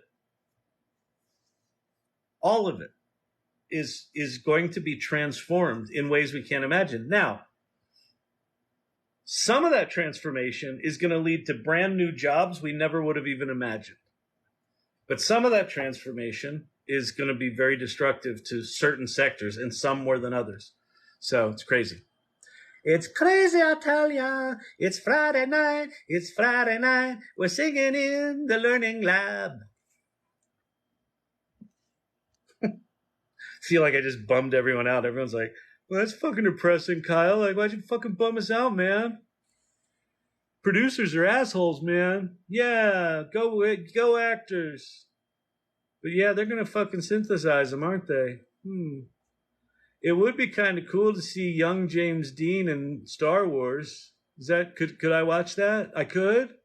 Yeah, I'd pay for that. Not much, but I'd pay like $1. I could see it for free with an open source model. Okay, yeah, I'd do that. I install it on my. Oh, it's just on my phone already. Okay, yeah, I just ask for Star Wars starring James Dean. Yeah, okay. I mean, that's fucking 5 years away or sooner. That's a possibility. So what does that fucking mean? I don't know. Imagine a world of radical content personalization. Radical content personalization. You have a favorite newscaster? You're a Gen Xer and you loved Walter Cronkite? That's the way it is. And you want to have Walter Cronkite do your news every night and have it be the kind of news you want to hear? Dial it up. Breaking news. Walter Cronkite pops on. Talks about the Donald Trump winning the next election. Like, you're going to be able to have that. So what does that mean? I don't know. Like the crazy, Indian news broadcast where they're doing this DID thing that I just showed you. Is that a bad thing? I mean, everyone in the room was like applauding, like, oh, this is the future. And you saw how we just did it. So what that means is you can automate that. Now, there's kind of two sides to this. With the newscasting thing, there's a really interesting positive to this. The negative is, well, wait, we don't need people anymore. What are we going to do with the people? We're still going to need people. I think the value of authenticity goes up dramatically in a world where we have all this synthesized shit. So people are still going to be fine. We still need people. But one of the things that's been decimated in the past 20 years with the nationalization, with private equity firms buying up local news markets, is local journalism is effectively gone. All the local stations are just trumpet platforms for national organizations, right? That are probably just trumpet platforms for national, political groups. So local journalism is largely, dead or dying, right? In its death throes. Well, imagine if it weren't. Imagine if you could build a system that took all of the local public records and dynamically generated news stories and dynamically reported those news stories just like local reporters used to do. There's a business to start. And you could start it in like your high school, right? Or in you're just in a little podunk town. You're like, well, we don't got nothing here. We're just in a podunk town. Start a local newspaper in your podunk town where you create a Zapier automation to read RSS feeds of the local public documents. Like your local news stations probably are still publishing RSS feeds that you could pull into Zapier, take the news story, send that to OpenAI, have it turn it into a script, turn that script into a synthesized voice, put it on a lovely local looking person with a lovely local sounding synthesized voice, or have someone in your hood record it and put that stuff up every hour on the hour. There's a business to start. Are you going to get rich? I don't know. If you do it right. But you know what you might do? Save democracy and journalism. So all of the disruption is scarier than shit. But on the other side of disruption is a whole bunch of opportunity. So again, like the reason for this channel, the reason I've got these URLs just sitting floating over my head for, the entire time I'm here, go start playing, start digging in, start understanding what these things make possible and how profound they are. And you can make money with ChatGPT. It's not the idea that makes the billions, it's the implementation. Exactly correct, No Name. You should have a name with ideas that good. No Name. You should have a name. It's not fair. You had an implementation challenge getting a name, apparently. He had an idea for a name, didn't work out, and now he's No Name. That it brings his point to life right there in his name. Right there in his name. You see what I'm saying? It's all really straightforward once you look at it. Make sure it's a dark color shirt so we can read, so when we wear it online. Yeah, exactly. That's great. Okay. All right. So we're going to have dark shirts. Yeah. Oh, that's true. It's got to be dark shirts. I could even do a thing like it could say like AI learning line, but up here it could say like, space reserved for text or something like that. Yeah, that'd be pretty good. I don't know. There's a bunch of inside jokes we could work into this thing, but it's definitely, za is slang for pizza. So wait, what was I forget what that was in reference to. Yeah, I know what za is, but I was not thinking college terms for pizza. when you commented, I was thinking like, is there some AI thing called za I don't know about? Oh, good Lord. Good Lordy. My brain, she is a flutter with AI. She's just a flutter. There's nothing in there but this AI stuff. Oh, it's exhausting. It's exhausting. Hello, Joy. I am learning prompt engineering with ChatGPT. How to apply it for a side gig. Just take what you're good at and what you enjoy, and ideally those two things are closer than farther, but even if they're farther, fuck it, glue them together with ChatGPT. Start learning these tools. Again, start with parlor tricks. Just play with them. Just have it do shit where you go, just start to just push the edges. Well, maybe it knows something about the Mesopotamian War. Yeah, it does. Tell it to tell you dark, dirty stories from obscure battles of the Civil War. It knows them. It knows like all of the internet, right? So it knows all that shit. And if it doesn't know it, it makes it up. So know that it does that too. So just start like that and then take what you're good at and what you're passionate about and start to think about how can I do what I do better, faster, or cheaper using these tools. And in that, you'll come up with an idea. So step one with turning this stuff into a side gig is just start playing and start building shit. Start building Zapier automations. Start building prompts. Start making images. Start building shit. The second piece of it is start talking about it. Tell people that you're doing it. Volunteer for people. Hey, I was playing with ChatGPT and I know that you're trying to come up with a business plan. And so I was experimenting and it seems like it's good with a business plan. Would you mind if I like helped you do your business plan like for free, and like I'll be on ChatGPT and like you tell me what you want and like we can see together if it works. And they're like, well, I heard that ChatGPT, I heard the robots are going to kill us. You're like, yeah, but could we just see if it does your business plan? Okay, I don't give a shit. Yeah, that's fine. I was going to get to that business plan anyway. You know, I'm going to finish my beer. And then sit down with them and make their business plan in fucking 30 minutes and watch their head explode. And start posting about it on LinkedIn and start posting about it on Facebook and start talking about it at your family dinners, even if they think you're weird.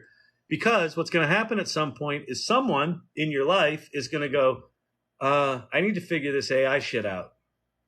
Oh, you know what? Who is it? Omar was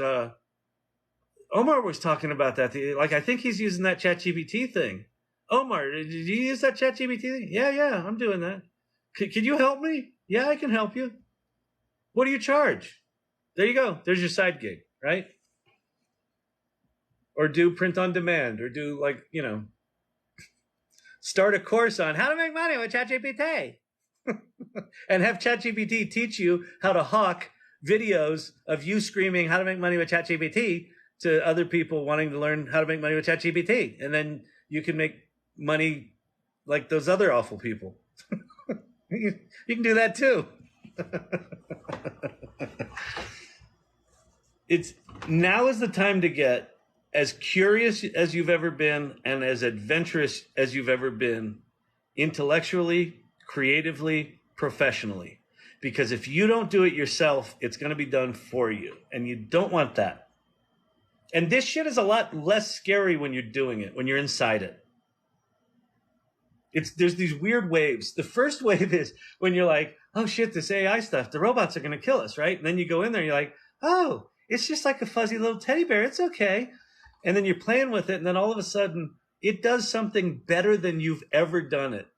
And you're like, oh, well, that feels a little threatening, but I'm sure everything will be fine. It definitely can't write a screenplay. Oh my. So then there's that existential threat, and then you work through that. And then what you start to get to is this kind of vast horizon where almost anything you can imagine, you could get to some level of mastery of in a week or two because of this stuff. And it's just going to get better and better and better. Right now, these tools are just bad. They're like spit and duct tape, and they don't have any features, and they break all the time. And OpenAI just turns shit off because some corporate weenie said, you're stealing our content.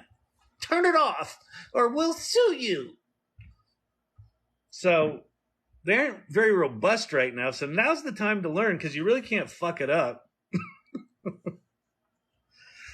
I mean, you can give away your company's secret. That would be a fuck up. But, you know, other than that. Hey, everybody. Hi, Kyle. Hey, Bear. Hey, the Bear. What's shaking the bear?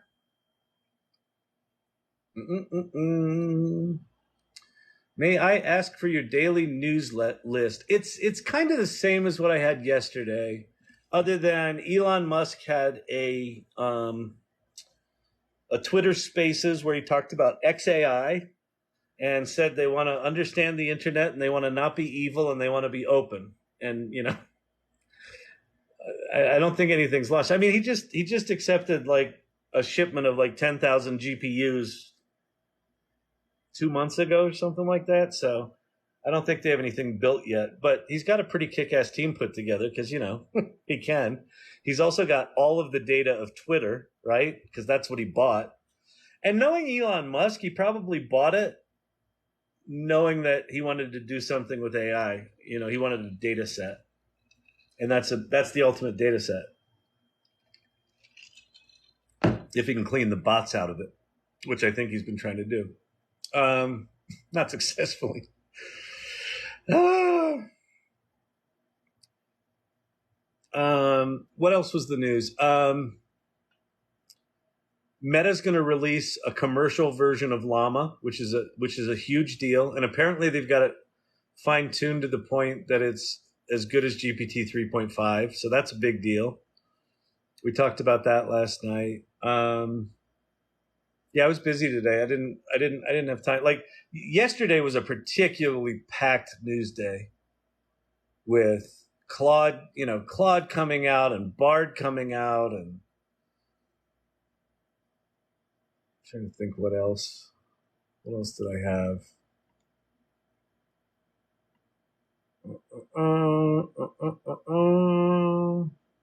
GPT-4's architecture was leaked.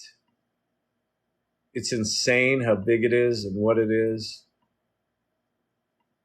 Like it's got 1.8 trillion parameters, not 1.75 billion like ChatGPT 3.5. It's got like 120 layers. I don't know what layers are. It's got this thing called MOE, modes of expertise or something like that. I forget what the acronym is, but it's basically, rather than just being one gargantuan model, there's all these experts. Like there's a coding expert, there's a writing expert, and there's a math expert and whatever. And so when you ask it things, it figures out which of the expert systems it uses. And so that came out.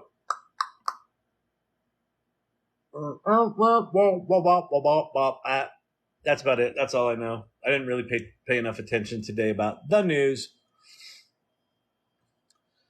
Isn't a layer a nonlinear step? Possibly Lumpy Nifkin. By the way, so far tonight, Lumpy Nifkin has the highest score on the name. It is a competition, and Lumpy Nifkin is right up there. So if you're not playing at the Lumpy Nifkin level of name generation, take lessons, No Name. Lumpy Nifkin is winning. And apparently Lumpy Nifkin knows more about machine learning than I do, because of course a layer is a nonlinear stage, Lumpy. You and I both know that from our days back at Stanford in the old machine learning lab.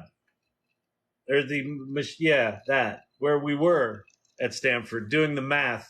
Remember that time we were at the whiteboard and you put up that quadratic equation that you said wasn't solvable, and I just put up some joke answers to it and it happened to be right? God, those were the days, weren't they? Oh, God, I love mathematics. All right, moving on. Hi, Bear. The Bear. By the way, speaking of the Bear, if you've not seen The Bear TV show about the Chicago restaurant, holy fucking shit, go watch it now. Season 1, Season 2, Episode 6 and Episode 7 of Season 2.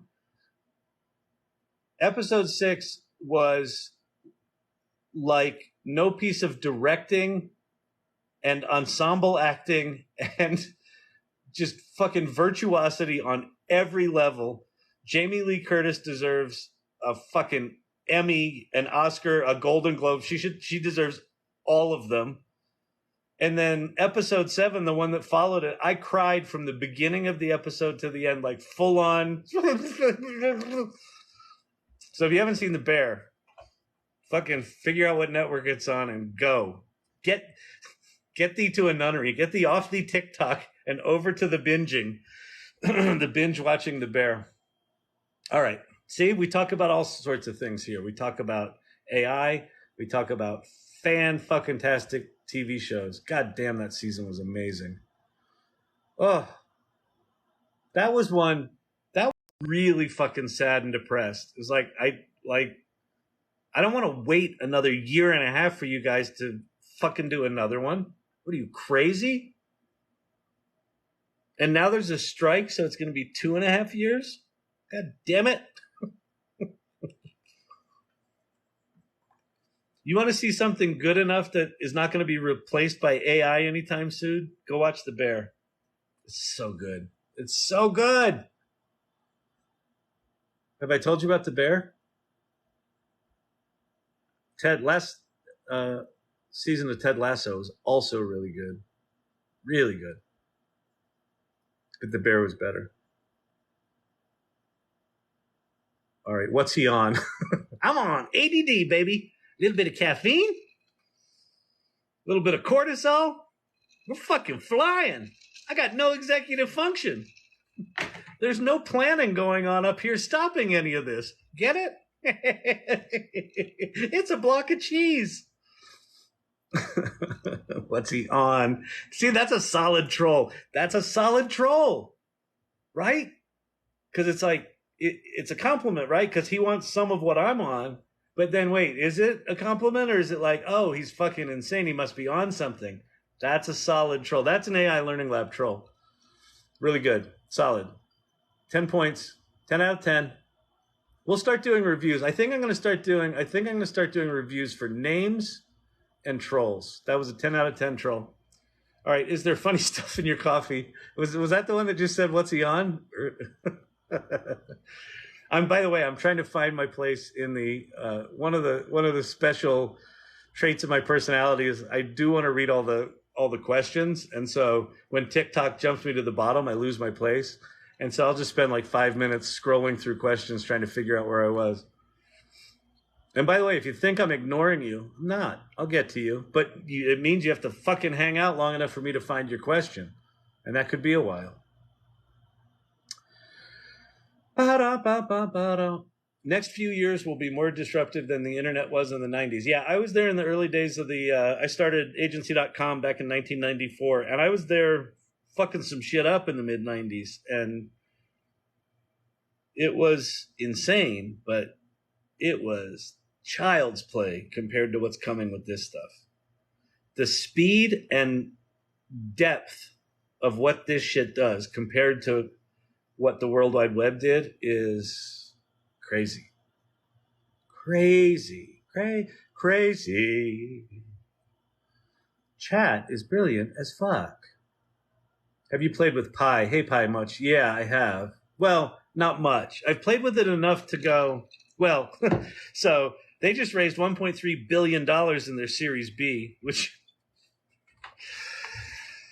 they're going to do some shit. So apparently they're putting most of that $1.3 billion into building a 20,000 GPU cluster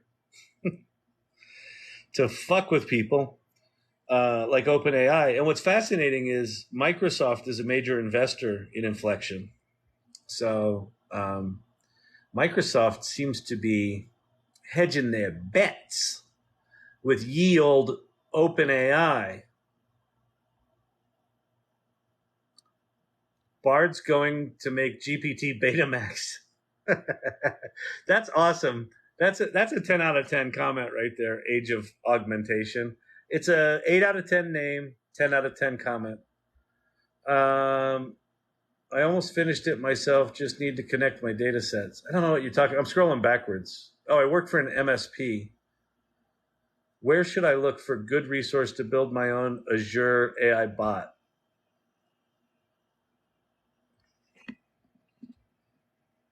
I don't know. I would think Microsoft probably has some good documentation on the shit that they've rolled into Azure, but I don't know. I would go hang out on. I'd go find some geeks on Reddit that are activating some of the OpenAI stuff on Azure. It's something I haven't played with yet. Like all the stuff that I'm implementing for Storyvine, we're not doing it on Azure. We're on AWS and we're just doing like LangChain locally. So I don't know enough about what's going on in Azure to make it. His skin seems dry. Ask it how to moisturize. Wow, that's cold. But seriously, I think whatever filter I have going on here is flattening my skin. And it makes it, I don't think I'm this dry looking, but whatever. I'm also old. Do you moisturize? Secret dancer. Do you moisturize? Okay, again, solid troll. That's 9 out of 10. It's good. I'm a billionaire. Teach me. All right, Holly Allison. Let's do this. Let's go to the billionaire. What was that? The Billionaire Tech Club? Get me a ticket for that. Give me $1 billion. I'll teach you everything I know, which is like, the last 6 months of ADHD hyperfocus. It's pretty good. I mean, the nice thing about ADHD is you learn shit really quick. I can synthesize shit in a fucking second.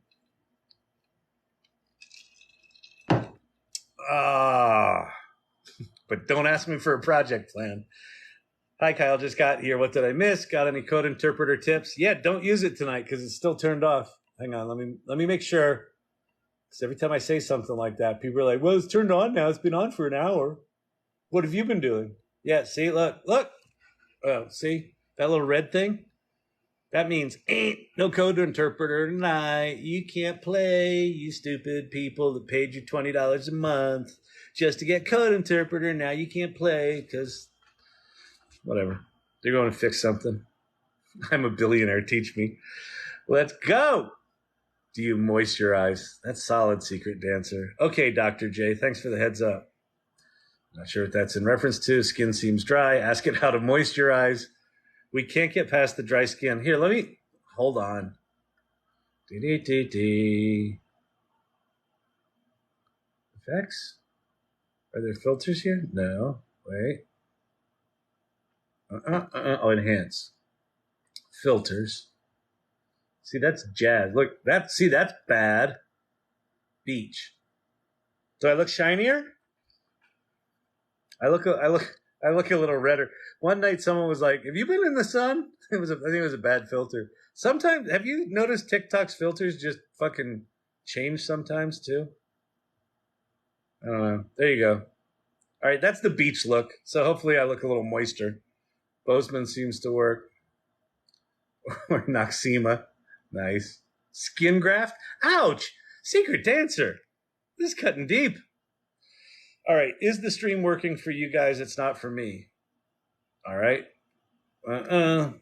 Thank you, Anne, for defending me from Secret Dancer trolling me. She's getting a little nasty. It's getting a little personal, wasn't it? Come on. Noxema. Noxema reminds me, like the smell of that reminds me of the Vicks Vapo Rub. All you Gen Xers, remember like no matter what you had, if you had fucking pneumonia, they'd get out, they'd slather on the fucking Vicks Vapo Rub, and they'd put on like a heavy t-shirt, like your dad's heavy t-shirt, and then they like rub it on your chest, and then they smear it under your fucking nose, and it would burn. It was like they put gasoline, it's like napalm under your nose, and you're like, anyone? Any Gen Xers? Have you heard about the Google Lab stuff? People are saying, get all of your stuff off Docs. Well, did you not think Google was fucking using all of your data this whole time anyway? Like their entire fucking business model is, hey, we'll give you some shit for free. Just don't really pay attention to what we're doing with your data. I have not heard about it, but if the news is they're secretly using your data, yeah, that doesn't surprise me at all. I almost finished it myself. Just need to connect to my data sets. I don't for the Azure thing. I wish I had some more value for you there, Daniel Ospina. All right. Age of Augmentation Board's going to make GPT Betamax. I think that's fucking hilarious, and I think that's probably right. Technically superior, but it will lose.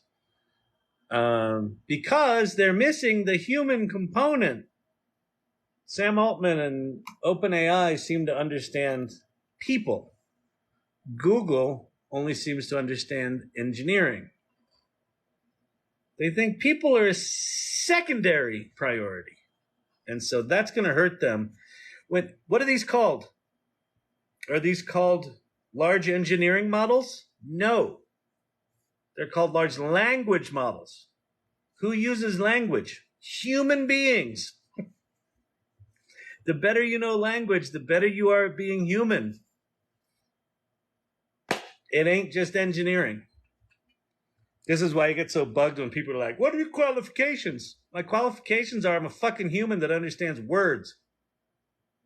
And these is the most powerful word amplification tool in all of the history of humanity. It's about the people, not about the technology. AI can encourage proper exfoliation. Secret Dancer, fucking give it up. People like the doctor bots better. Yeah, exactly. The doctor, so some patients interacted with GPT bots and human bots, and they like the GPT bots better by far. Said they were more competent and more empathetic. Wow. Write that part. Same. For every idea, I have a conversation with ChatGPT. I love it. Yep, that's right. The passive income book chic. Chick. Chappy GT rules. I don't know what that is. I'll go check it out. Team Neurospicy. Yes. Team Neurospicy. All right. Let's see. Have you played with Pi? A little bit. Chat is brilliant as fuck. I agree. I found out I'm an artist. Just couldn't make stuff till right now. Or till NKW. I don't know what NKW means. But yes, so that image sitting behind those URLs there, that eye with the little thing behind it, that was an image when I produced it with this was Stable Diffusion and Dream Booth, and I probably made 2,500 images. That image was one where it took my breath away, where it was, you know, when you have like real deja vu, or you have like a real, you know, one of those sort of psychic moments, a connection that's like just a profound moment. That image was that for me because it was, I basically saw like that's the kind of art I would create if I had the illustration and Photoshop skills to do something that sophisticated. And it just happened through a prompt and it just appeared in my face. And I went, it's like, fuck. I had a moment. It was cool. Next few years will be more disruptive. Totally agree with that. I created a WordPress plugin for the first time ever in less than an hour with ChatGPT. Yes. Apocrypha. This is the thing. This is the thing about these tools. And you're saying that like maybe you've never created one before, or maybe you have and it took you 3 days.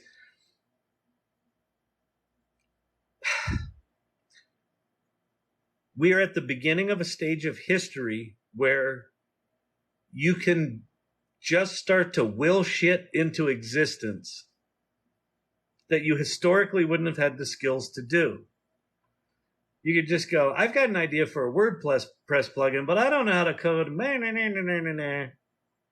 then this comes along, and now you can. And how do you do it? You ask it. You say, how do you do this? And when Code Interpreter comes back, you can take entire piles of documentation for code, like all the documentation for writing a WordPress plugin, turn that into a PDF, upload it into Code Interpreter, and have ChatGPT write you a WordPress plugin using the latest documentation. You don't have to know shit. You don't have to read documentation. You don't have to do anything. And then if you get stuck on stuff where it's like, it gave me an error, well, copy and paste the error and stick it in there. And it'll tell you, oh, you're missing a library. Okay, how do I install a library? Well, you do this, this, and that. I don't know what that means. Oh, I'm sorry. I thought you knew what that meant. Here's what that means.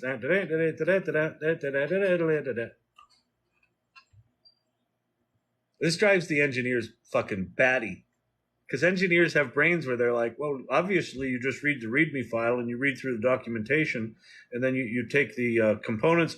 The components that you need to execute are right in the documentation, so you just go to your Google Colab notebook and it's right there. I don't understand what's so complicated. Well, for the rest of us, our brains don't fucking work that way. That's what's so complicated. Hey, ChatGPT, I want to make money with you. Could you do some coding for me too? Sure. Ring. All right. I used Claude today. I appreciate the info. You're welcome. Know that all of these tools, like what's going to be really interesting is watching these things evolve to see if and when, I think it'll be when, if and when one of these clearly displaces GPT-4. Does OpenAI get to GPT-5 sooner than these guys plus Meta and XAI and Pi. So add 3 to that list. Who gets there? Who catches OpenAI with GPT-4 before OpenAI gets to GPT-5, which will be another step change, I think. It's gonna be fascinating. So it gets more complicated for us because I think we need like if you're gonna be curious about this, I think you kind of need to play with these until you find one that is kind of your jam. And then you're like, okay, this thing's doing what I need, and then just use that for a while. But I don't know, it's fascinating times. That's exactly what's happening with me now. I'm not sure what that's in reference to. I feel like I can't keep up. Lisa W., you can't. Yesterday when like 6 major things happened, and I was at my job and I'm trying to do my work, and just more and more shit kept happening, and I'm like, I can't keep up with this. I can't, like, all of these are big deals and I can't keep up. So that's just assume that the next 2 years, if you're at all active in this stuff, are just going to be a fucking blur of all of us feeling inadequate and undereducated. But that's okay. We now have superpowers. So even if you're the shittiest prompt writer in all of the land, and you put your shitty prompt in ChatGPT-4, you're still way more remarkable than you were before, because you have a really good assistant helping you do whatever it is you're trying to do, even if you're the worst at prompting. Are you still going to do a 2-day training session on ChatGPT? Yeah. Oh, by the way, so I am. I've got to work on it this weekend, so I don't know if I'm still there. So last week, or maybe earlier this week, my sense of time is non-existent anymore. Some folks in the channel said, hey, do you do a workshop, or would you be willing to do a workshop? If you would, I'd take your workshop. So I've not put a workshop together, but I have put together a graphic for a workshop. And so it's much more real now that there's a graphic. But if you go to Linktree/real Kyle Shannon, that's also the link in my bio. The first link there is a link to a survey about this workshop. So it's only 3 questions. But if you'd be interested in taking a workshop, go fill out the survey right now and just tell me, because it's things like, where are you right now? What do you want to know? And I don't know, like where would you like to be in a year? Because I don't mind putting together a workshop, but I want to do it in such a way that it's kind of future-proofed, for one thing, so that I'm not teaching you something that's obsolete 6 months from now. I don't quite know how to do yet. And I also want it to be something where it's serving the most people at the highest level. So it's just, yeah, if I do it and it sucks, I'm not going to be happy. I'm going to be cranky. So if you're interested in that, go fill out the survey, and then at some point maybe I'll work on that this weekend. And you know what I'll do? I'll have ChatGPT help me figure out how to make money with ChatGPT.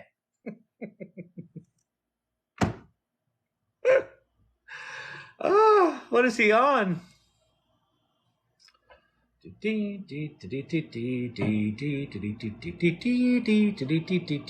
thank you for asking, Paul. Yeah, I think I'll do it. I just gotta get off my ass and do it. I've got like 38 projects going right now, so I'm just trying to figure out which of those do I just shit can, and which of those do I set aside to go do this thing. I can talk about this all night. Awesome. I'm glad you're enjoying. Thank you. Yeah, that's about right. And my butt's starting to get numb, so I'm definitely past the 90-minute mark. The bottom line has tripled. I don't know what that means, but cool. I'm trying to help. Let's find Carly. Okay, yeah, if you're helping each other here, cool. Can you help? Angie asking for help. Apocrypha, wow. Yep, I totally agree. Apocrypha is killing it. Just out there whipping up WordPress plugins in an hour. I did I created a Chrome plugin with ChatGPT, and I got the plugin to show up, and I got a screen to show up, and I got a box to show up, but then I couldn't get any of the other shit to show up, and I was just like, fuck it, I feel stupid. I'm going to take my code and go home. Yeah. Turned it off and deleted it. Like a petulant 7-year-old. Is there some funny stuff in your coffee? Not yet. Some funny stuff in my brain. Google Bard is bad at math. It needs plugins. Yeah, it does. Well, listen, Bard made the list, but I'll fucking take it off there if it's too bad. But it's at least now competent enough that it's not laughably bad, which it was before. I don't even know. It wasn't even laughably bad. It was just bad. You know where there's bad that's so bad it's good, it's funny? It wasn't even that bad good. It was just trash. But I agree. It needs a plug-in. But it will do image analysis, which is pretty cool. Too funny, but it's all a fake lie. All right, Paolo. I don't know what the fuck you're talking about, but I'm all a fake lie. GPT's all a fake lie. If you're referring to the fact that GPT hallucinates and lies and says bullshit all the time, you're correct. Happy to chat about that. So that is all AI. Well done. Sure. I don't know what you're referring to, but thank you. Wow. Looks pretty close to real. Oh, that was all the Amina stuff I was showing, that video I was showing before. Yeah, I went into that exercise thinking like this, A, it was going to be hard, and B, it was going to be way shittier than it was. And that was back in February that I did that experiment. So I have a feeling that by the end of the year, maybe this time next year, that sort of video synthesis stuff, like the voice synthesis stuff, like I think they're going to have cadence and kind of emotional. Like right now at 11 Labs, and I think you can do it at DID as well, you can explicitly say, like for this sentence, I want someone screaming, and here I want them whispering, and here I want them sad, and here I want them happy. I would imagine it would be relatively trivial to just, write an emotional interpreter to say, here's your list of emotions. Just go through this text and figure out when you should use which emotion and tag the text appropriately. So I have a feeling that's going to get pretty automated. So the realness of the sort of the cadence of the voices is going to get much, much better. Right now, it's all that monotone shit that sounds like the movies. Very impressive synthesis. Thank you. Pretty fake. Hurts the authentic brand.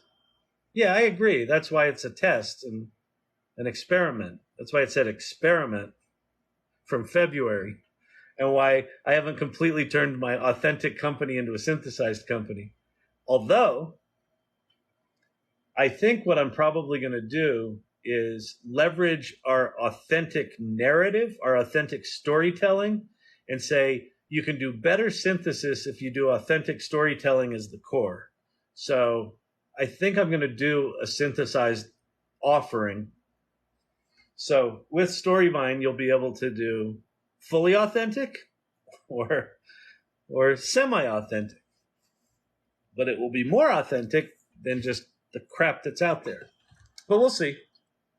What do you use tokens for? Tokens are just basically a representation of compute cycles that you're paying for. So when I do one of those voice synthesis things, or when I do one of those videos at DID, it costs me 300 tokens, and I pay for 5,000 tokens. And so that basically means I can do, 7.5 minutes of video, or I can pay another $19.95, or, for $29.95, you can have 15,000 tokens. You can make money with Token GPT.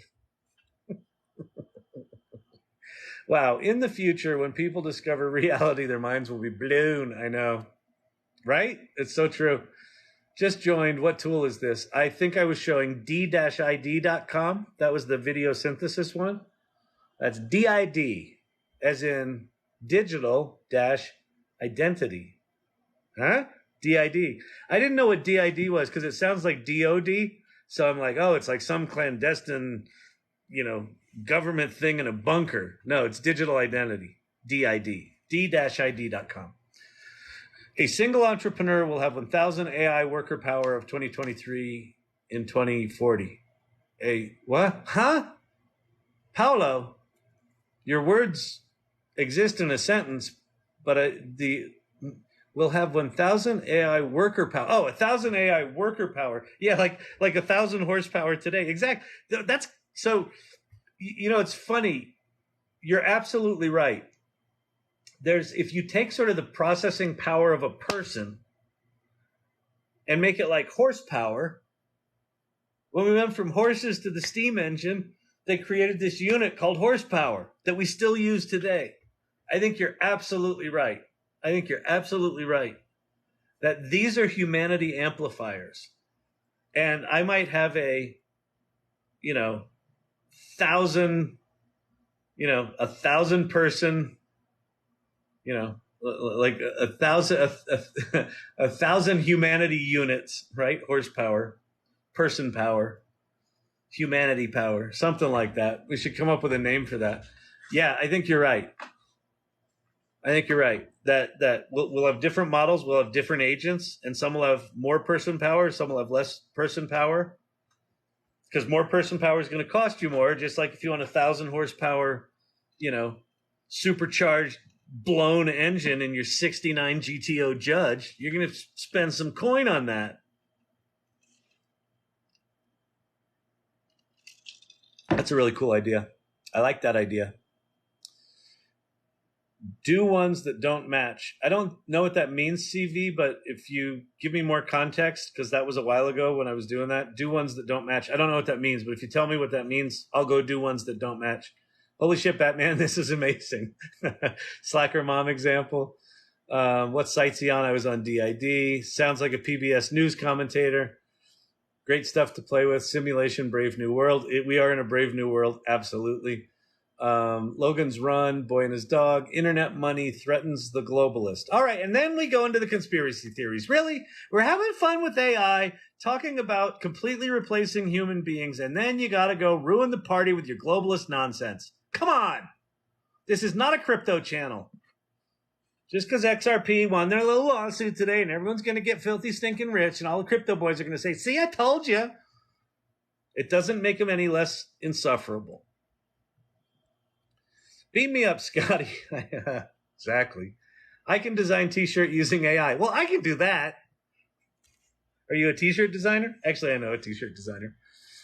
All right. Printify does designing and printing. All right, I'll look it up. I've got a guy that's part of the AI salon that's got a whole business around that. So I think I've got that covered. I have a WordPress site. How do I use ChatGPT to write code and add functionality to my site? Wait, if I have a WordPress site, how do I use ChatGPT to write code and add functionality to my site? I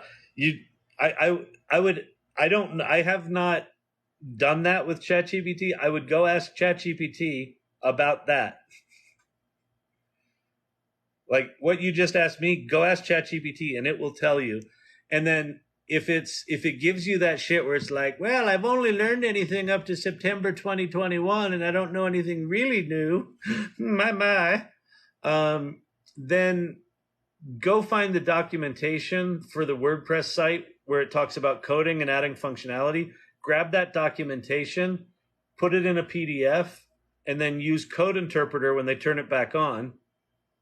Or go to Claude and upload the PDF at Claude, because you can do it there too now. And Claude's free.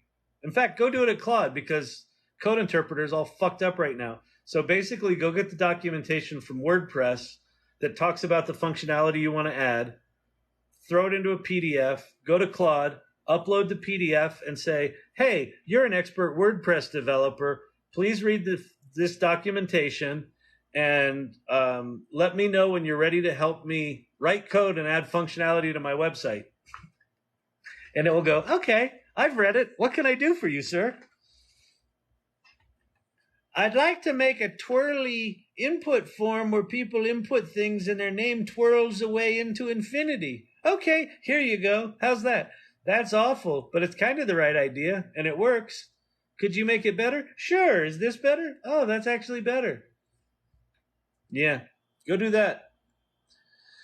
I noticed ChatGPT is giving more non-answers than a few months ago. Yeah, I think Road Warrior Princess that I think that OpenAI is dealing with bigger issues than just giving us awesome functionality. I think they're trying to head off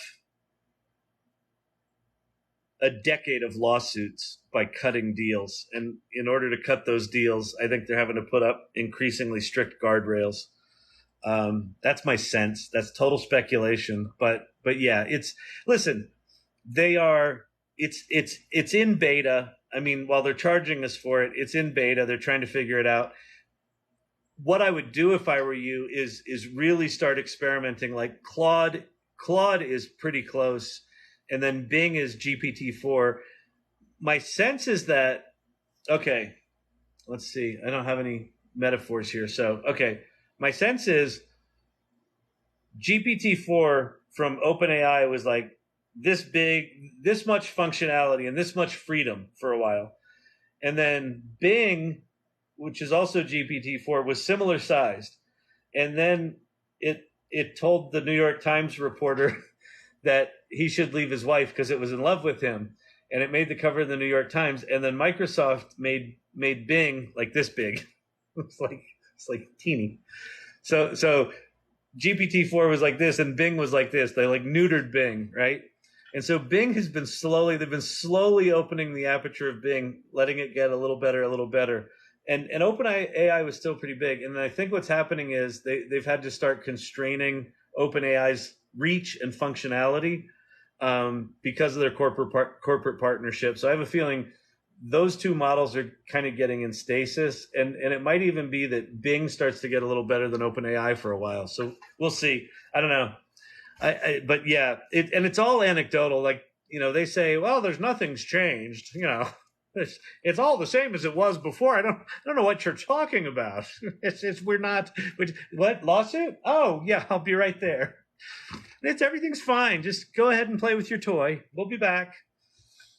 All right, 1982. I did a senior grad speech synthesis research paper. Everyone laughed. 1982, Paulo, you were there, buddy.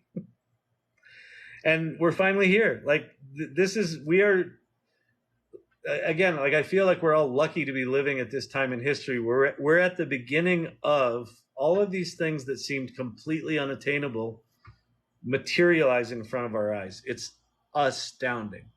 I wrote a screenplay called Virtue that it was like a Manchurian Candidate thing where these cops got implants in their brains that you could transmit someone else's experience into someone else's brain. You could control their body, but they would have a memory of something else. So it was like the perfect alibi, but their body was doing the crime.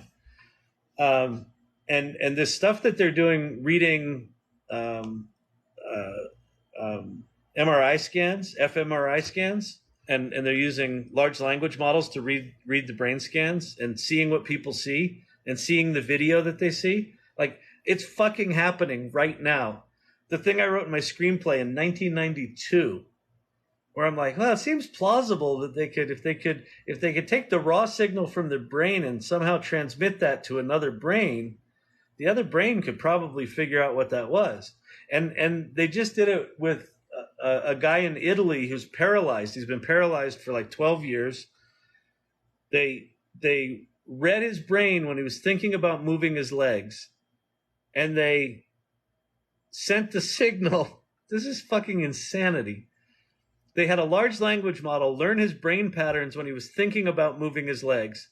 And then using Bluetooth, they Bluetoothed the signal around the injury to electrodes at the base of his spine, and now he's walking. So they did exactly what conceptually is in my movie. They're now beaming brain signals from move my legs to legs are moving. Fucking right now, this year. It ain't just tweets that this thing makes. This technology, you can throw any data at it, and it does the magical shit that this does is not restricted to words or images. It's any data. So, the other thing that's remarkable about this technology is if you talk to data scientists or people who've been in AI for a long, long time, they're even blown away by it because they've approached machine learning in very particular ways. And this transformer model with these pre-trained massive models that are behaving in remarkable ways are even blowing the minds of the people that have been in machine learning for decades. It's fucking crazy. And we get to play with it. We get to play with this shit. Why you're not playing with this, if you're still listening to my fucking idiotic ramblings and you're not playing with this, you're like, oh, I'll get to it tomorrow. Fuck that. Go there right now.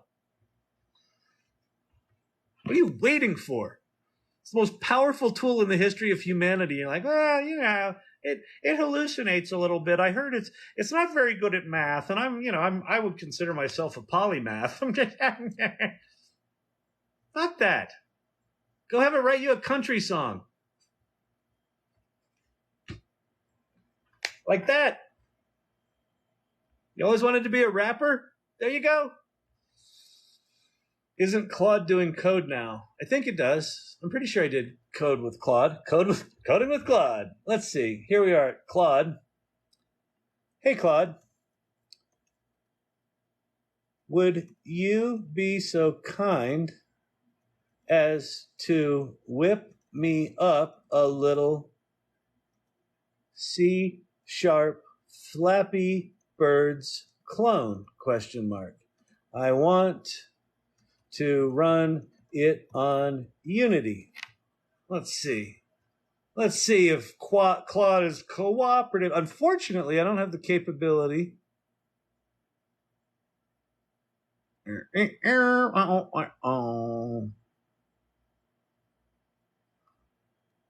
So it's telling me it doesn't know how to do that. I don't necessarily believe that. How about a Python version? Here's some tips. No, I want you to code it.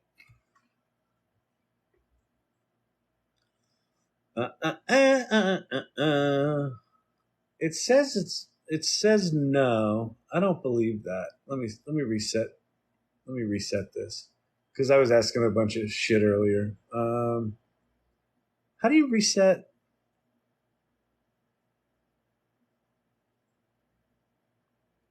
Control K. Okay. Write me a Python application of a Flappy Birds clone. There you go. That's writing code. Yeah, so it writes code. Speaking of acting, that was an Oscar-worthy lunch scene. Which lunch scene?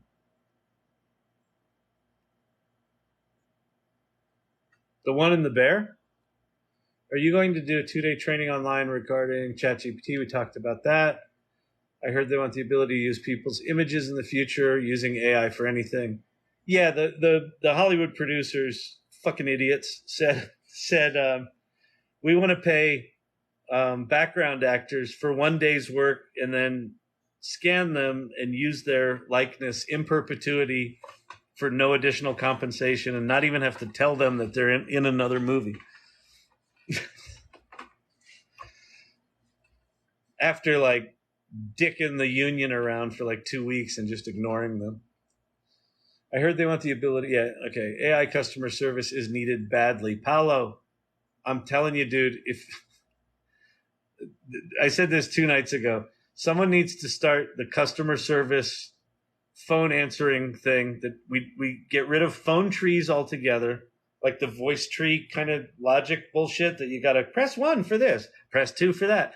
Fuck that shit. This needs to be an AI bot answers my phone, and based on my location, because it knows where I am and it knows my zip code, someone that sounds like me answers the phone. So if I'm in the South, it sounds like the South. If I'm in Boston, it sounds like Boston. If I'm in Brooklyn, it sounds like Brooklyn. They answer the phone. They sound like me. They know everything about the company. They have the authority to do a bunch of shit. And they're smart enough to know if I need to talk to a real person. And if I do, it immediately connects me with a real person. Someone needs to build that business.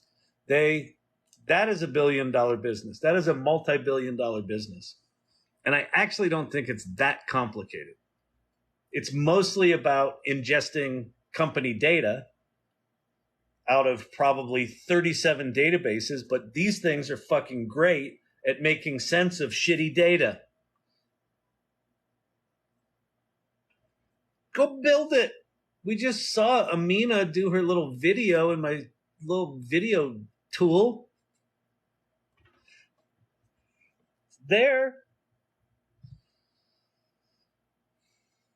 I don't know why I'm frustrated that someone hasn't invented that yet. Well, I know why I'm frustrated, because I sit on fucking phone calls for 45 minutes and then get hung up on. And that happens 5 times in a row. You know that's by design, right? You know why they hang up on you like that? Because the customer service people get penalized if their calls go too long. So if they're trying to solve a problem and you go to like past the average, they get penalized. So they fucking hang up on you.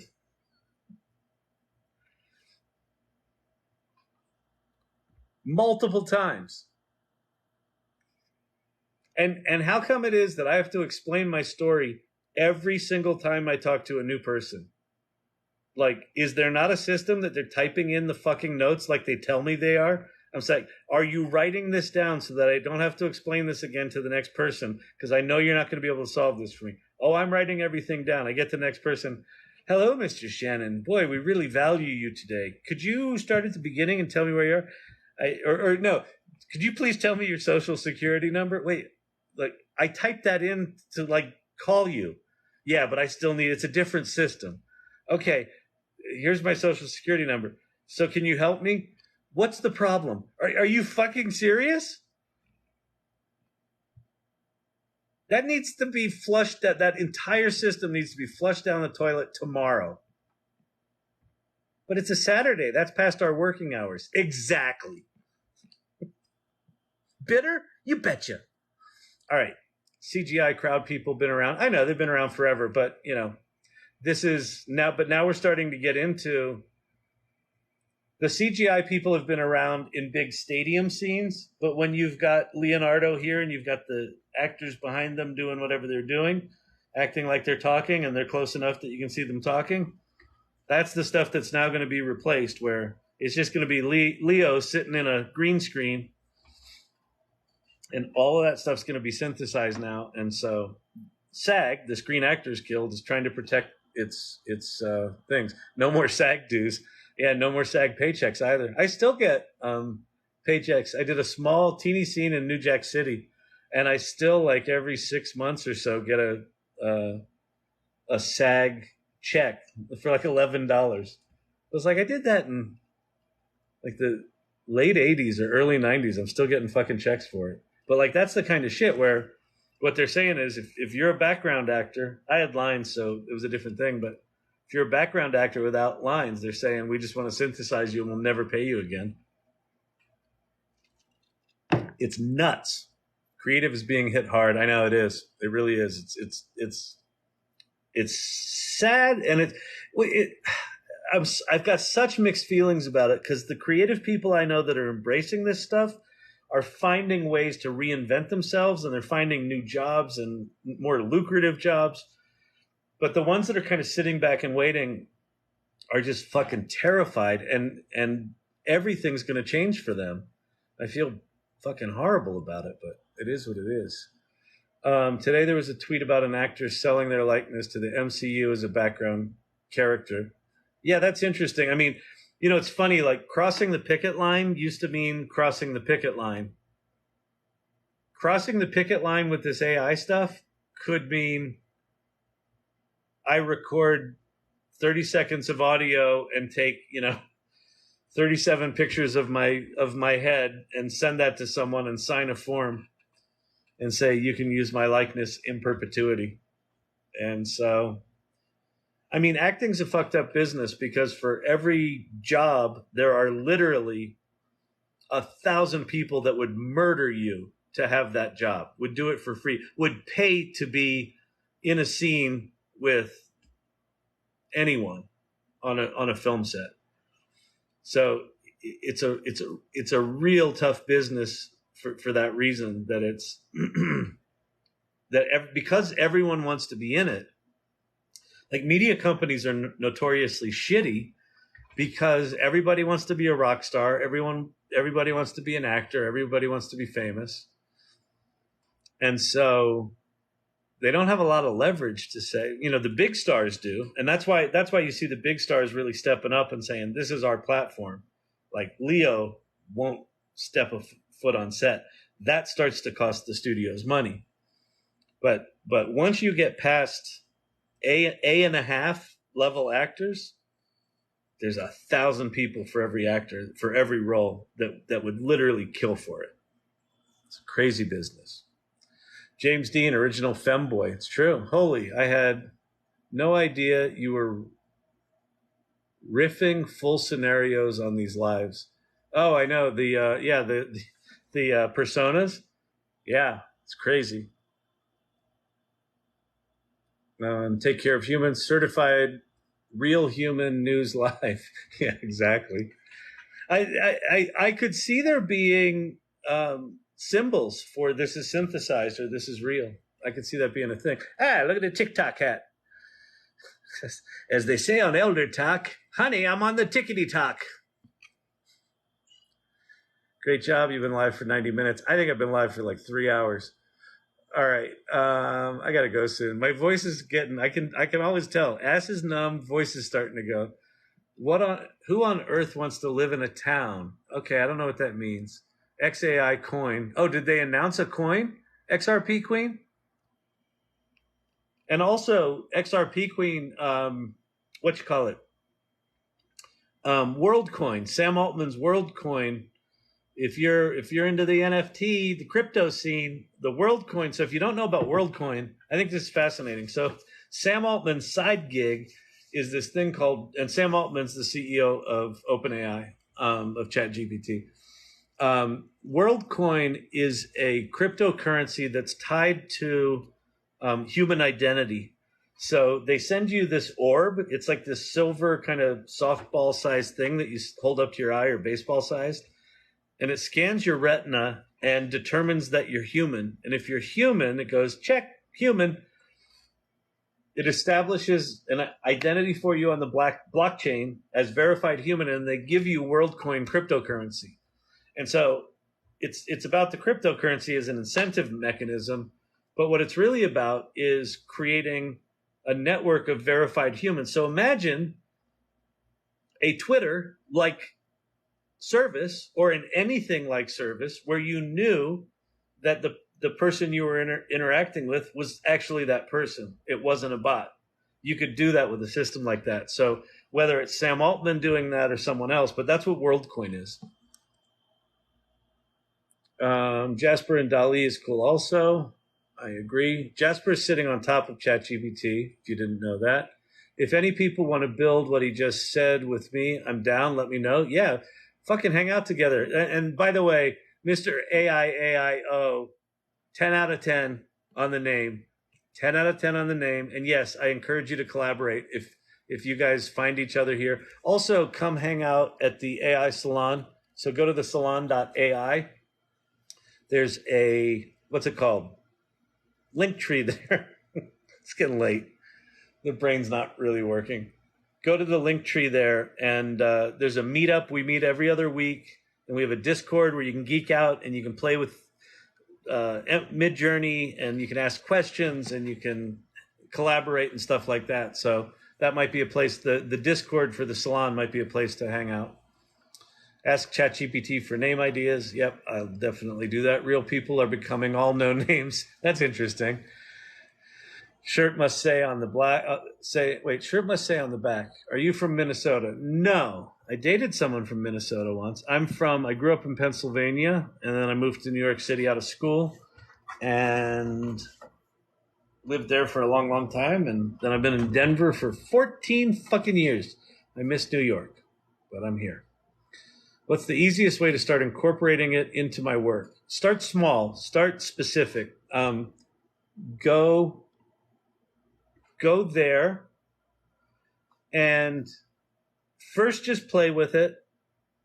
Then go to prompts.chat and learn how you can teach it to act like a persona. So have it act like a project manager or have it act like a copywriter. I don't know what your job is. And then when you start to get your head around how flexible it is and how good it is at lots of different things, take some small thing that you do at work and see if you can make it better, faster, or cheaper, for lack of a better term, than you can do it right now. So, and here could be a simple term. Every day you have a call with a client, and while you're on that call, you're taking notes. And at the end of the call, you spend 15 minutes writing up those notes into, Trello and into an email back to the client and record record your call, the next call, take that transcript, have AI automatically summarize that transcript, give you key takeaways, and write the email draft to the client. Get it to summarize meeting notes and write a draft email. Just start with something really small. Some little thing, like start with pieces of your world that are just mind-numbing, time-wasting bullshit that has to get done. And like summarizing meeting notes is one of those. It fucking melts my face. I hate it. I hate dealing with it. Make a note summarized. Now, you can go to Futurepedia, and there are all sorts of plugins that'll automatically do that for you. But learn how to do it yourself, and it will pay you dividends. Because once you do it once and kind of get your head around it, then you'll go, oh, I know what I could do now. I could write a project plan, or I could do this, or I could... I created a thing that was a core part of our creative process at Storyvine. It saved us, on average, 2 additional creative meetings because we're now automating a huge chunk of it. Saving our clients money and us money. You too can make money with ChatGPT. All right, listen, it's getting late. For those of you on the East Coast, what are you doing up? Go to bed. And then I got to say that to myself, go to bed. All right. It's 11:15 here in Denver. I want to figure out how to automate social media, not so much ideation of content, but the automation of posting across multiple platforms. Again, Zapier's good for that kind of stuff. You added 2 other sites to your list. I have yet to go to the first one. Okay, user 24381975211876. For one thing, 0 out of 10 on the name. Change your name to something interesting. Get yourself a little avatar picture. And then, what are you doing in here if you're not going to these? Go to number 1. Go to chat.openai.com. Go there right now. Go there right now. Go there right now. Type in, write me a poem about daisies. There's your prompt. Write me a poem about daisies. Go there now. Write me a poem about daisies. Do it now, or you can't come back. And when you come back, have a better name. Not putting up with this shit anymore. I used to ask politely. I'm done. I'm done asking politely. I'm not hawking all these companies for no money for nothing.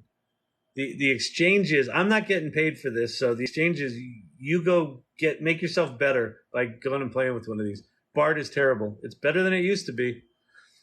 Stability AI, what's your take on their open source approach? I think Stability's open source approach, the cynical part of me has always thought that they're open sourcing it because deep down they know they're going to get their asses sued off the planet.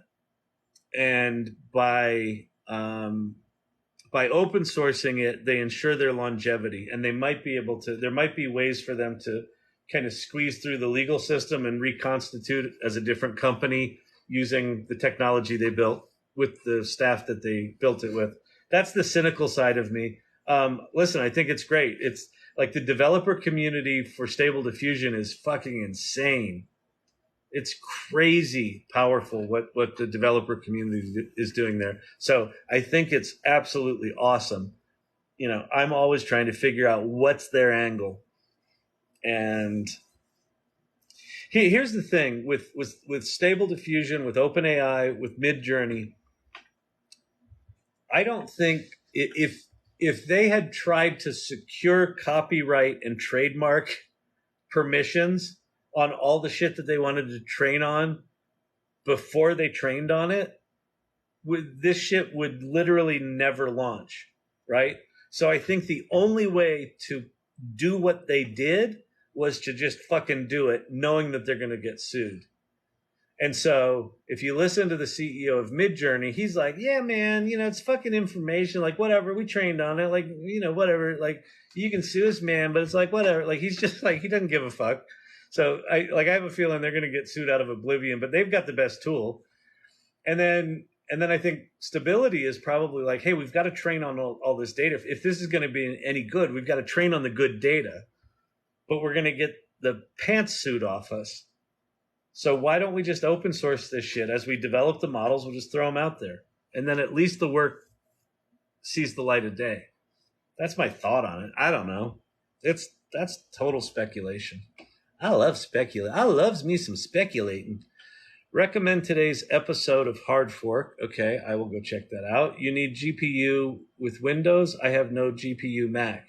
If you have an M1 Mac, all the open source things are, you know, the developers like Macs. They write for the M1s, and the M2s are supposedly baller with this stuff. But yeah, if you want a GPU, you're going to need to get yourself one of them there PCs and run that Microsoft or run one of them Unix systems. You know, the ones where you got to type a lot. I don't like to type a lot. I'm a point and clicker. That's why I like the Mac, because it's a lot more point and click. I don't have to do as much of this. I do more of this. You see, if you're this kind of person, then you like the Mac. If you're this kind of person, then you're good on a PC. You understand what I'm saying? Does that make sense?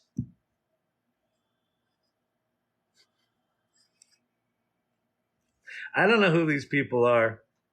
They're all disturbed. I'm not disturbed. They're disturbed. Don't put it on me. All right. How about my own non-AI generated name, Chatty Susie? It's not bad. I like it. It's an 8 out of 10. Are you an AI bot? I'm GPT-5. Yes. Nice to meet you.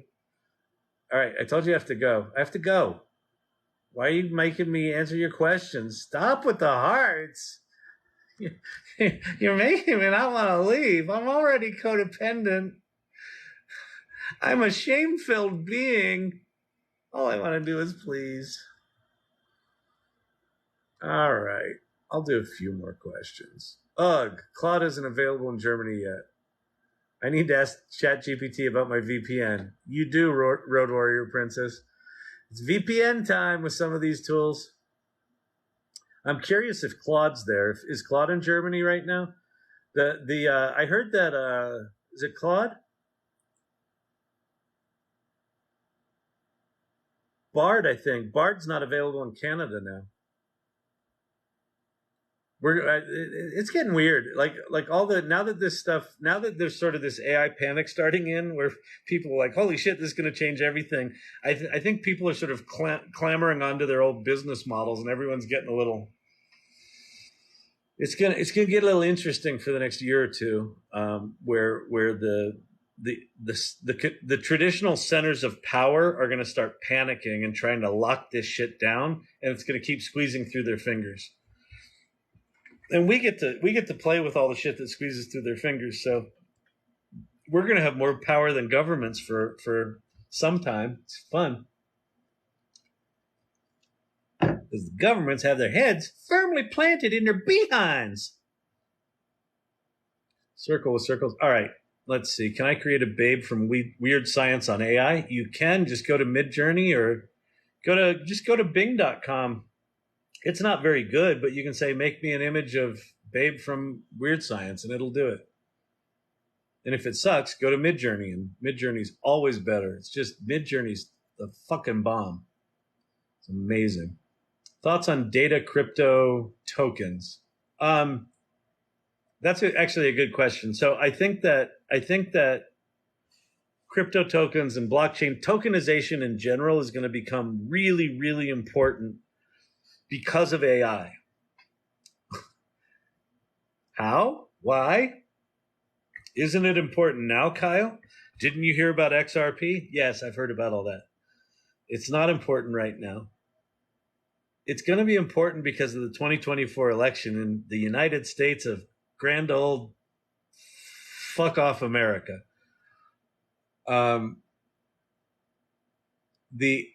The amount of misinformation and synthesized video and photographic evidence of maldoings in the 2024 election, I think is going to be way over the top. I think it's going to make 2016 and 2020 look quaint. And then I think after that, we're going to learn lessons like, hey, this shit's actually dangerous.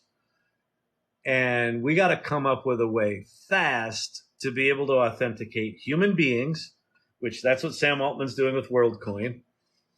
And we need to authenticate the authenticity of media. Is this article the actual New York Times article in an unaltered state? Check, green blockchain check mark. Yes. Written by this human being verified reporter. Check. Yes. Here's the chain of, right? So all the blockchain verification stuff for authenticity, I think it actually becomes quite critical. Now, it doesn't have to be blockchain technology. It just needs to be some sort of tokenization technology.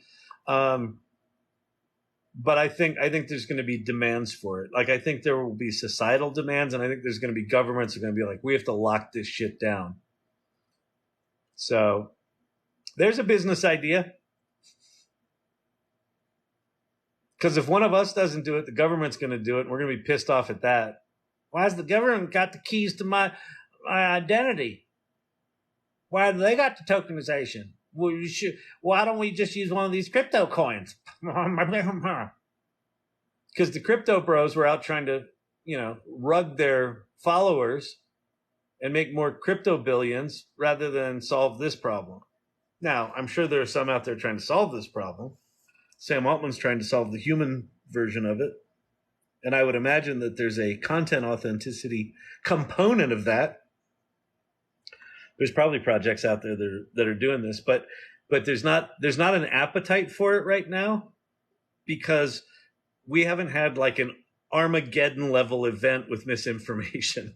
I mean, you could argue that the 2016 election was that, but again, I think 2024 is going to make it look quaint. So, all right, I gotta go. Wrap it up. I know. I gotta go.